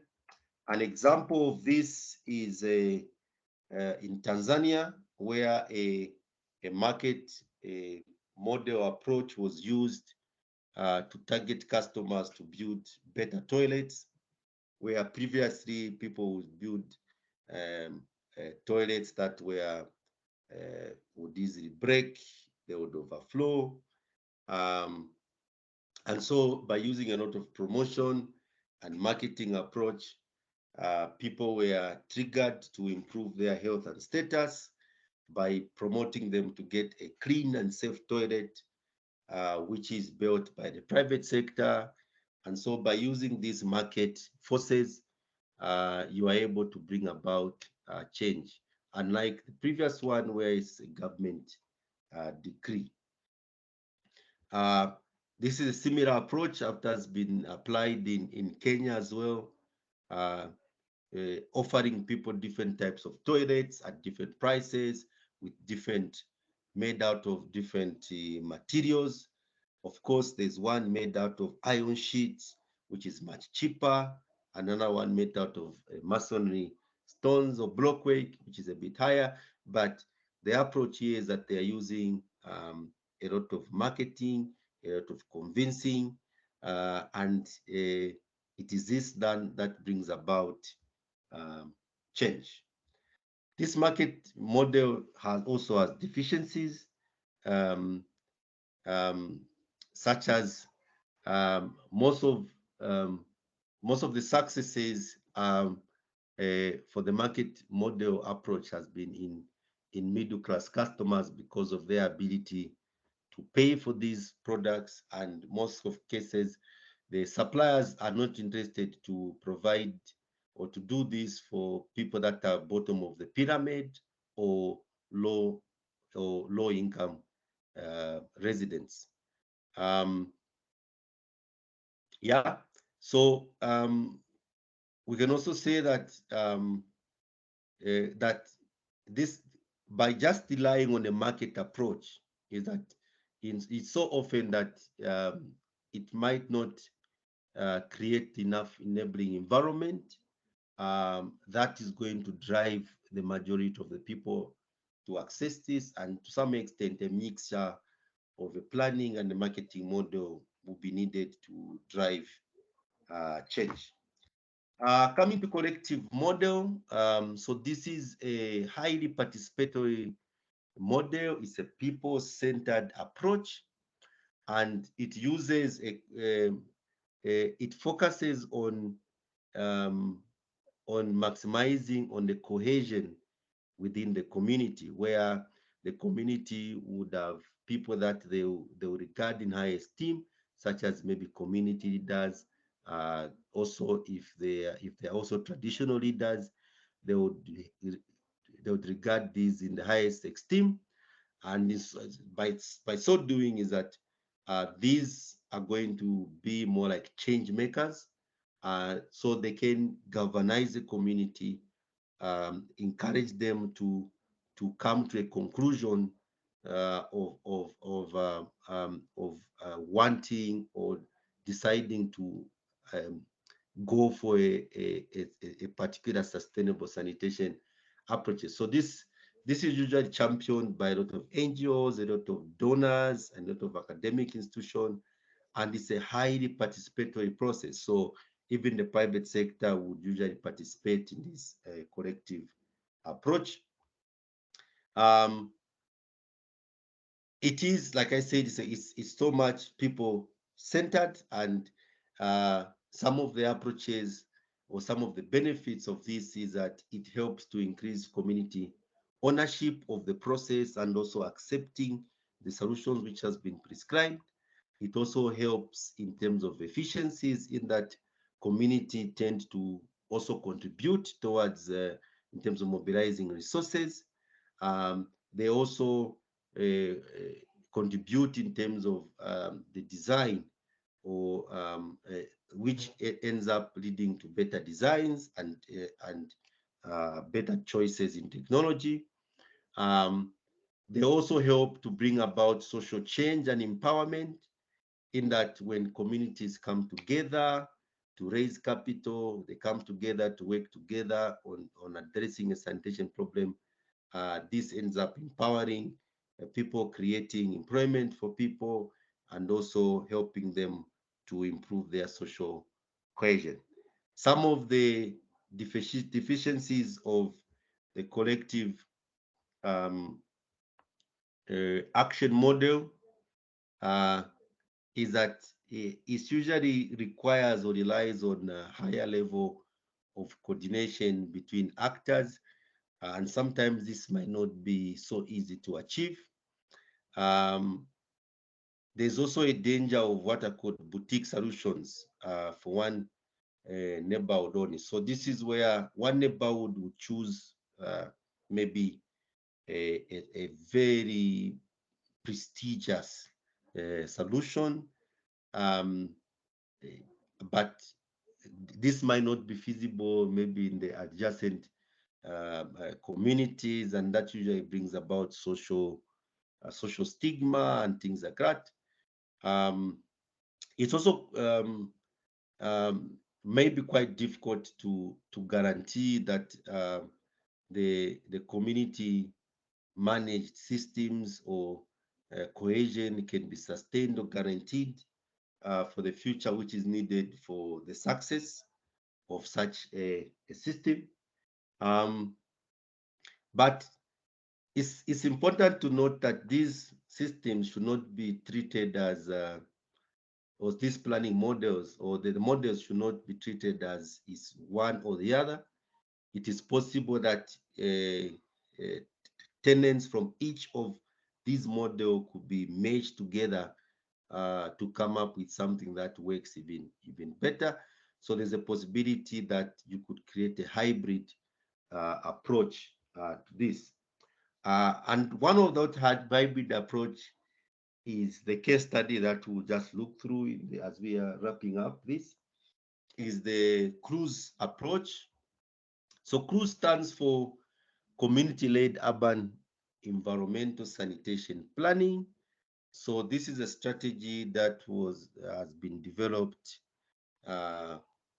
by a collaboration of UN Habitat, Water Supply and Sanitation Collaborative Council, as well as EARWORK, where I think the goal of this approach is to provide stakeholders at all levels, but particularly households and community level, with the opportunity to participate in the planning, implementation, and operation of sustainable environmental sanitation services.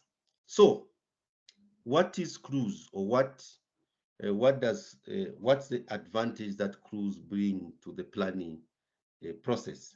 So CRUISE provides a flexible but detailed planning guideline. So it has a set of steps that helps you to follow a detailed planning approach, but flexible enough to be adapted to a local context. There's a set of tools and templates which helps you to guide you through the methods and the logistics, and it also guides you on how you can organize and structure community involvement. It also guides you on how you can prepare an action plan, operation and maintenance plan that is including long-term cost and responsibility. It also is quite good in terms of helping you to adopt a multi-actor approach, which is that you are trying to get the participation of all stakeholders, beginning with the household, the neighborhood, the community at community level, of course, in the planning and implementation of sanitation. So it is also useful in looking at a multi-sector approach. So you remember we talked about sanitation being, when you talk about sustainable sanitation, you cannot avoid talking about water supply. You can't avoid talking about solid waste. You can't avoid talking about drainages. You can't avoid talking about solid waste and grey water management, on-site sanitation. And so the CRUISE approach helps guide you through looking at a multi-sector approach. So meaning you are looking at all of these aspects in the context of sustainable sanitation. And so the first thing with crews is that it is not a top-down approach. It is not a government department prescribing what should apply over a region, a bigger region, and things like that. No, it is an area-based approach in that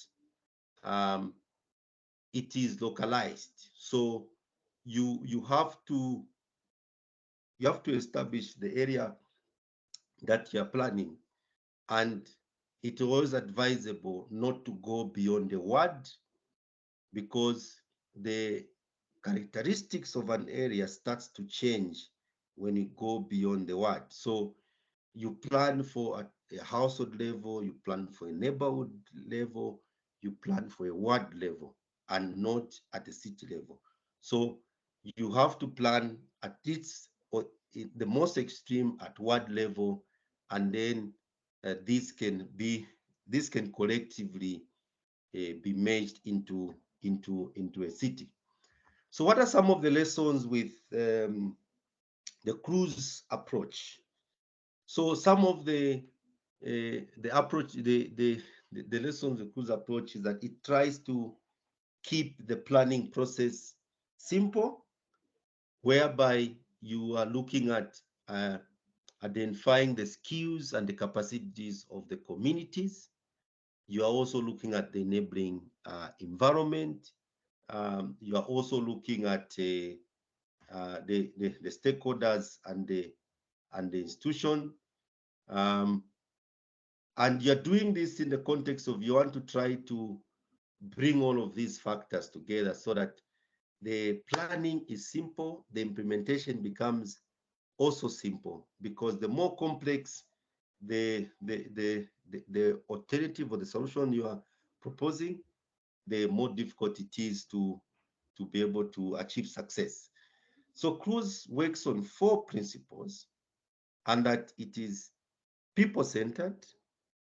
It helps to identify local solutions. It is also encompasses a multi-stakeholder approach. This means that you are employing both experts and community knowledge in the multi-stakeholder approach. It promotes environmental sustainability, in that it encourages resource conservation, reuse, and approach. On the people-centered side, we are talking about that it places the neighborhood and the community at the core of the planning. So I mentioned that it only goes up to maximum ward level, because you don't want to dilute the participation of neighborhoods as well as communities. So cruise has been applied in several countries, or has been validated in Southern America, which means Ecuador, Bolivia. In Africa, it's been applied in Ethiopia, Uganda, Kenya, Tanzania, and Zambia. It's also been applied in Nepal, India, and Laos. So mean that it's been tested in very different contexts. So the cruise approach uses a 7 planning stages. A step which starts with process ignition or demand creation. This is where you are motivating people to recognize the problem, and then after they have recognized the problem and they see the need why you need to plan in terms of sustainable sanitation, then you go through a step of launching the planning process through a workshop. And you do this by inviting multi actors working in various stakeholders, the various stakeholders with different interests. You then support them to go through a detailed assessment of the current situation in terms of water supply, sanitation, solid waste, and all of that.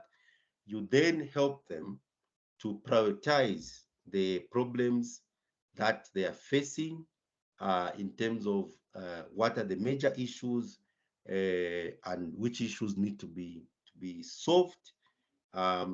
And then once they are prioritized, you support them to identify the service options, meaning that the options in which those problems could be addressed. And then you identify those service options, and then you allow them to then choose what they would like to adopt. And then once they have chosen what they want to adopt, and then you support them to develop an action plan that would prescribe what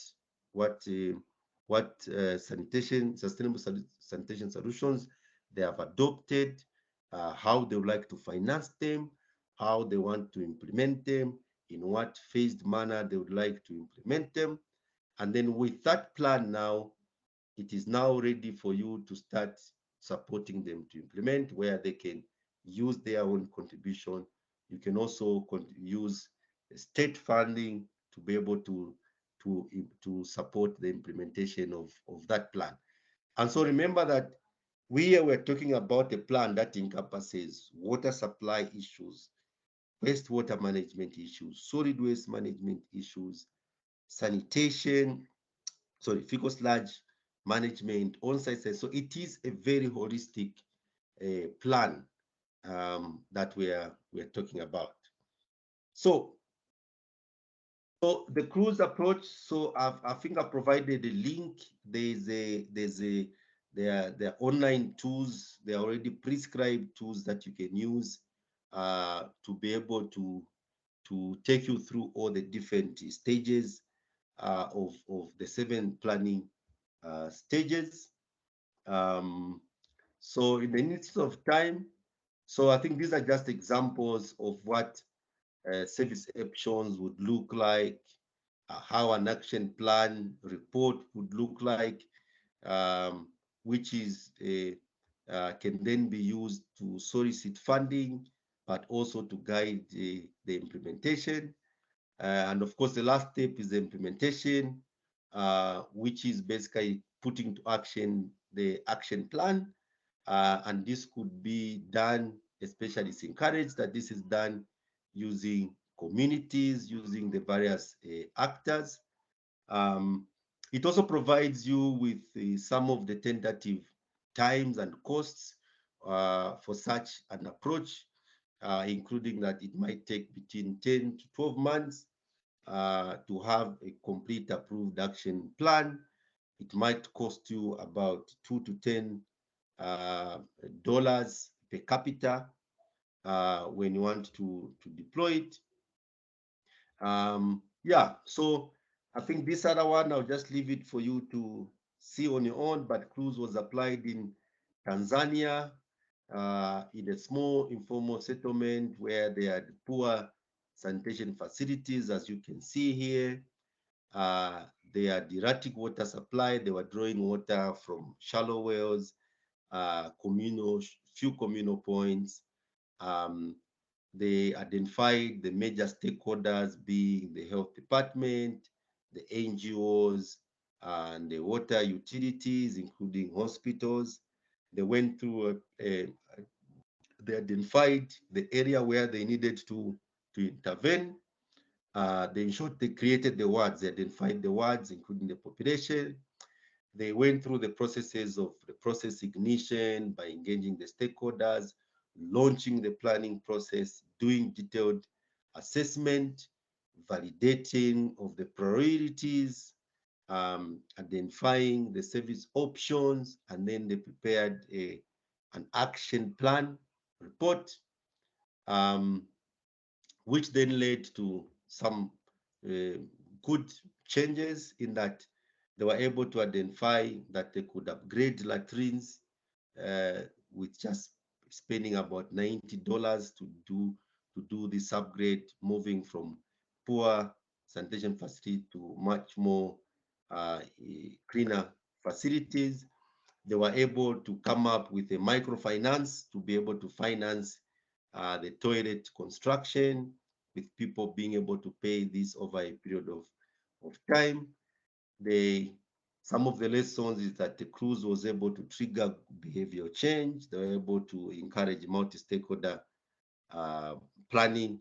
A similar one has been done in Kenya, Nakuru, also in targeting 5 low-income settlements, similar approach, the 7 planning stages.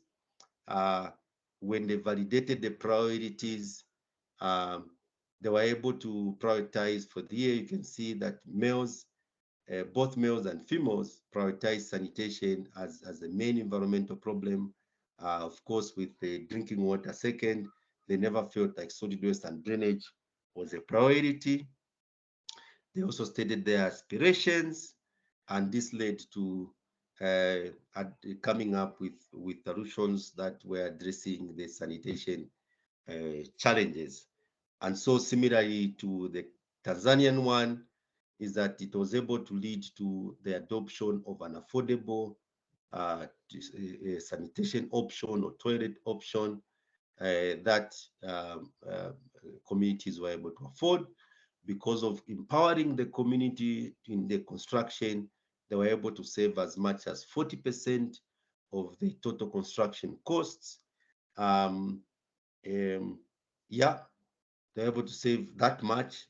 And also, it also encouraged people to participate in the operation and to encourage people in the participation of the planning process, but also in the operation and maintenance of these systems. So it's 1201. So this is the end of the planning component. So we've just talked about the 3 distinct models that you can use when you're planning. We've also talked about that you can create hybrid models. The cruise approach is one of the hybrid models, which can be applied at community level, encompassing different critical aspects of sustainable sanitation, which then can lead to the development of proper plans and also lead to the implementation of these plans. So this is the end of my presentation, and I'll open up for any questions and reflections.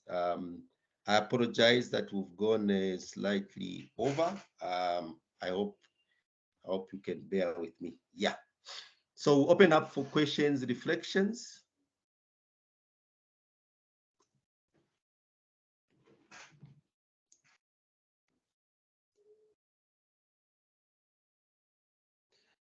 Or maybe my question is that is there potentially maybe some of you have had to do a lot of planning either at state or municipal level. I wanted to find out your experience with regards with in terms of community engagement. How do you, or how were you able to go about ensuring that the community voice is included in your planning, or basically did your planning process include a community engagement or community voice? So I'll open up for experiences.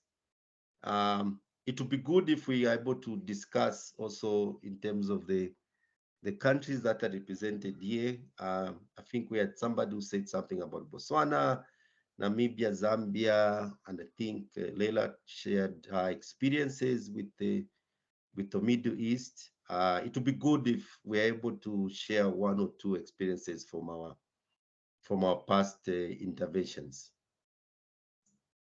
So who wants to go first?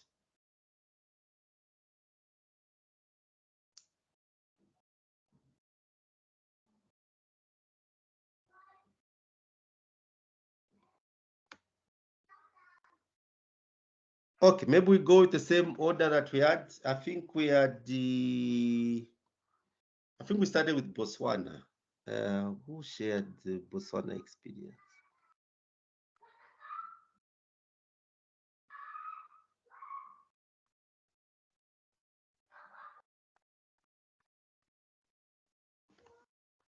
Yes, can you hear me?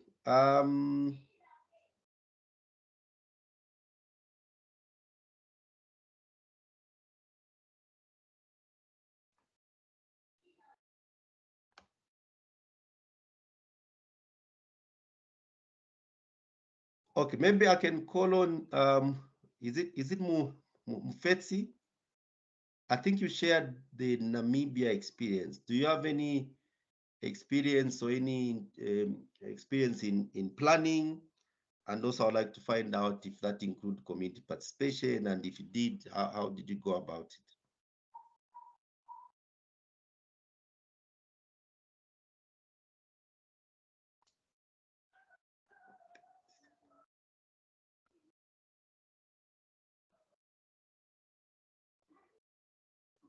Hello. I don't know if I pronounced your name correct. Is it Ofetse? I think so.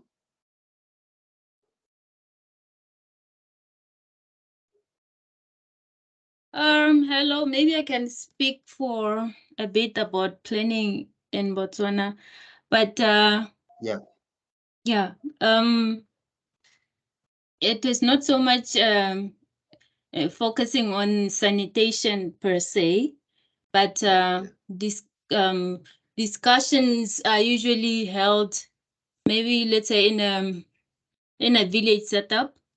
We have village leaders who we refer to as the Khosi, or the chief of the village, who's usually the leader, and is in charge of organizing his community together for any communication that maybe the government officials is planning to have with the community. So the people are invited to the Khotla, and they usually have a dialogue with the chief present, government officials present, and the community to discuss any issues relating to water or anything in particular. Yeah. So decisions are usually done in that manner. So yeah. Thank you.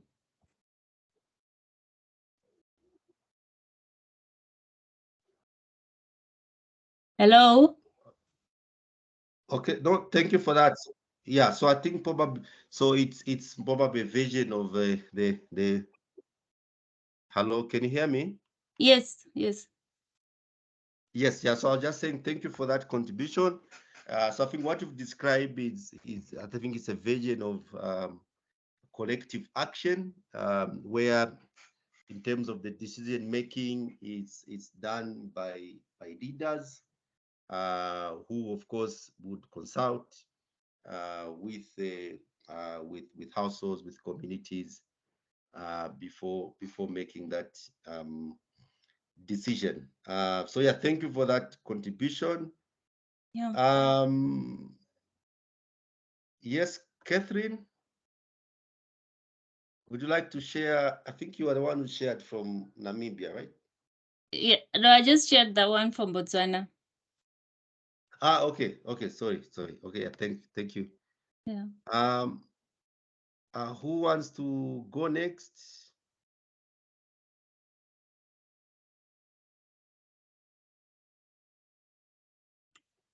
Engineer Kameya, maybe I can Yes, share some experience. Yeah, thank you so much. Good afternoon, everyone. Yes, so yeah, maybe I can just share an experience of how the community voice was included in the design of the toilet facilities we're constructing in selected low-income areas of Lusaka. So actually, what we did was, because we received financing from the World Bank to upgrade the toilet facilities. So in order to ensure that the community aspirations are reflected in the toilet design, we had to do what were called user design toilets, where we captured the aspirations of the communities, of what they wanted to see in the toilet. So would organize focus group discussions with the communities in those selected peri-urban areas, that they will bring out what they wanted to see in the toilet, or want to see a toilet which has a ramp like the one I shared that other day in the lecture for the disabled. Also want maybe to see a toilet which uses water, want to see a toilet which has this. So when we are designing like the various types, we had to include all those things the communities brought out. They are reflected in the design. So when we even came up with the designs, we came up with a range of we came up with various designs which included the community aspirations.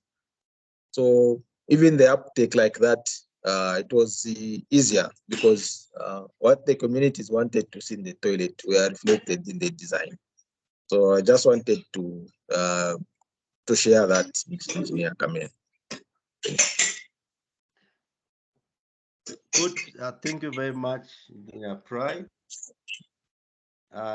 Is anyone else who wants to share, who has any reflections on this before we close?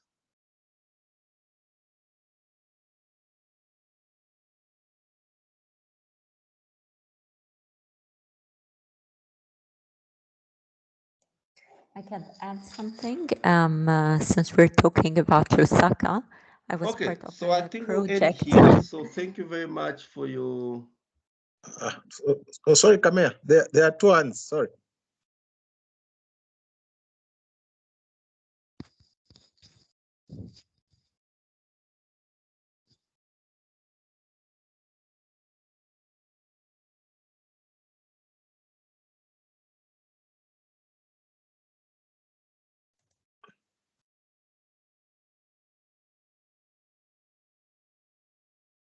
Kameya, there are two hands.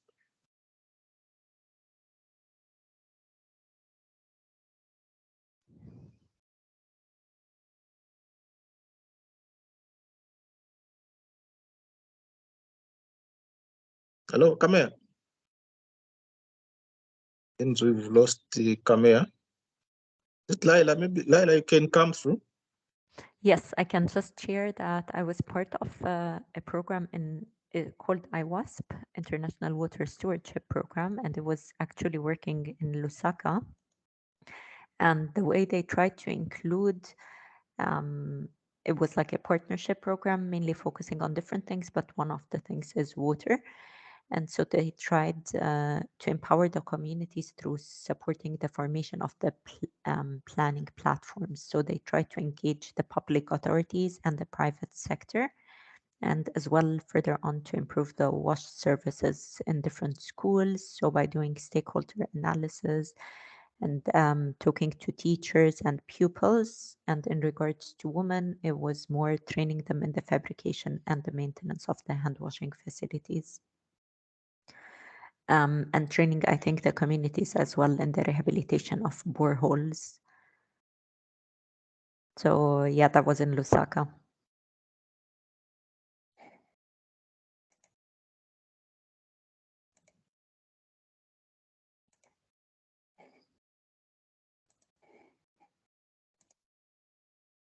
Okay, thank you for that. Engineer Kameya. Hello.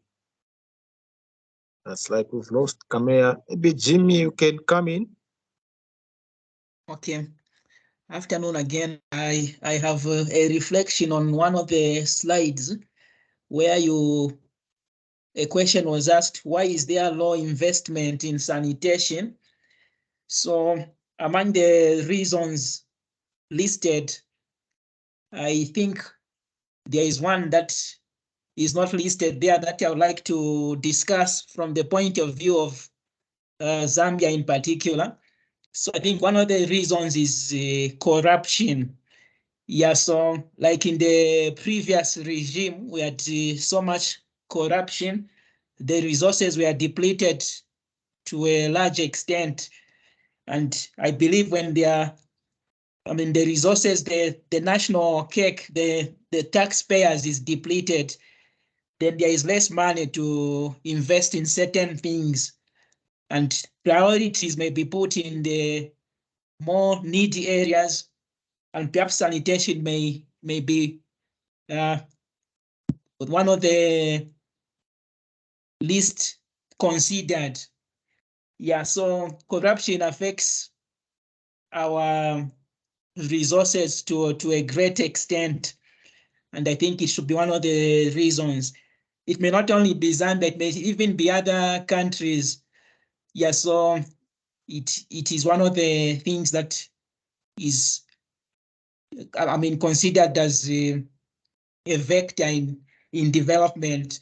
Just recently, there was a report on the BBC that even in such countries where there is a war like Ukraine, corruption is still, is one of the things that they are fighting against today. So it is surprising that even in a war-like country like Ukraine, you can have such things as corruption existing when people should have used their monies to have more weapons and so on and so forth. And yet the same leaders who are in control can cipher the money elsewhere. Yeah, so I just thought I should bring out that point. Thank you. Yeah, thank you, Jimmy, for bringing out that important point. Yeah, so I don't know if there are others who would want to share some reflections on today's lecture, the previous days.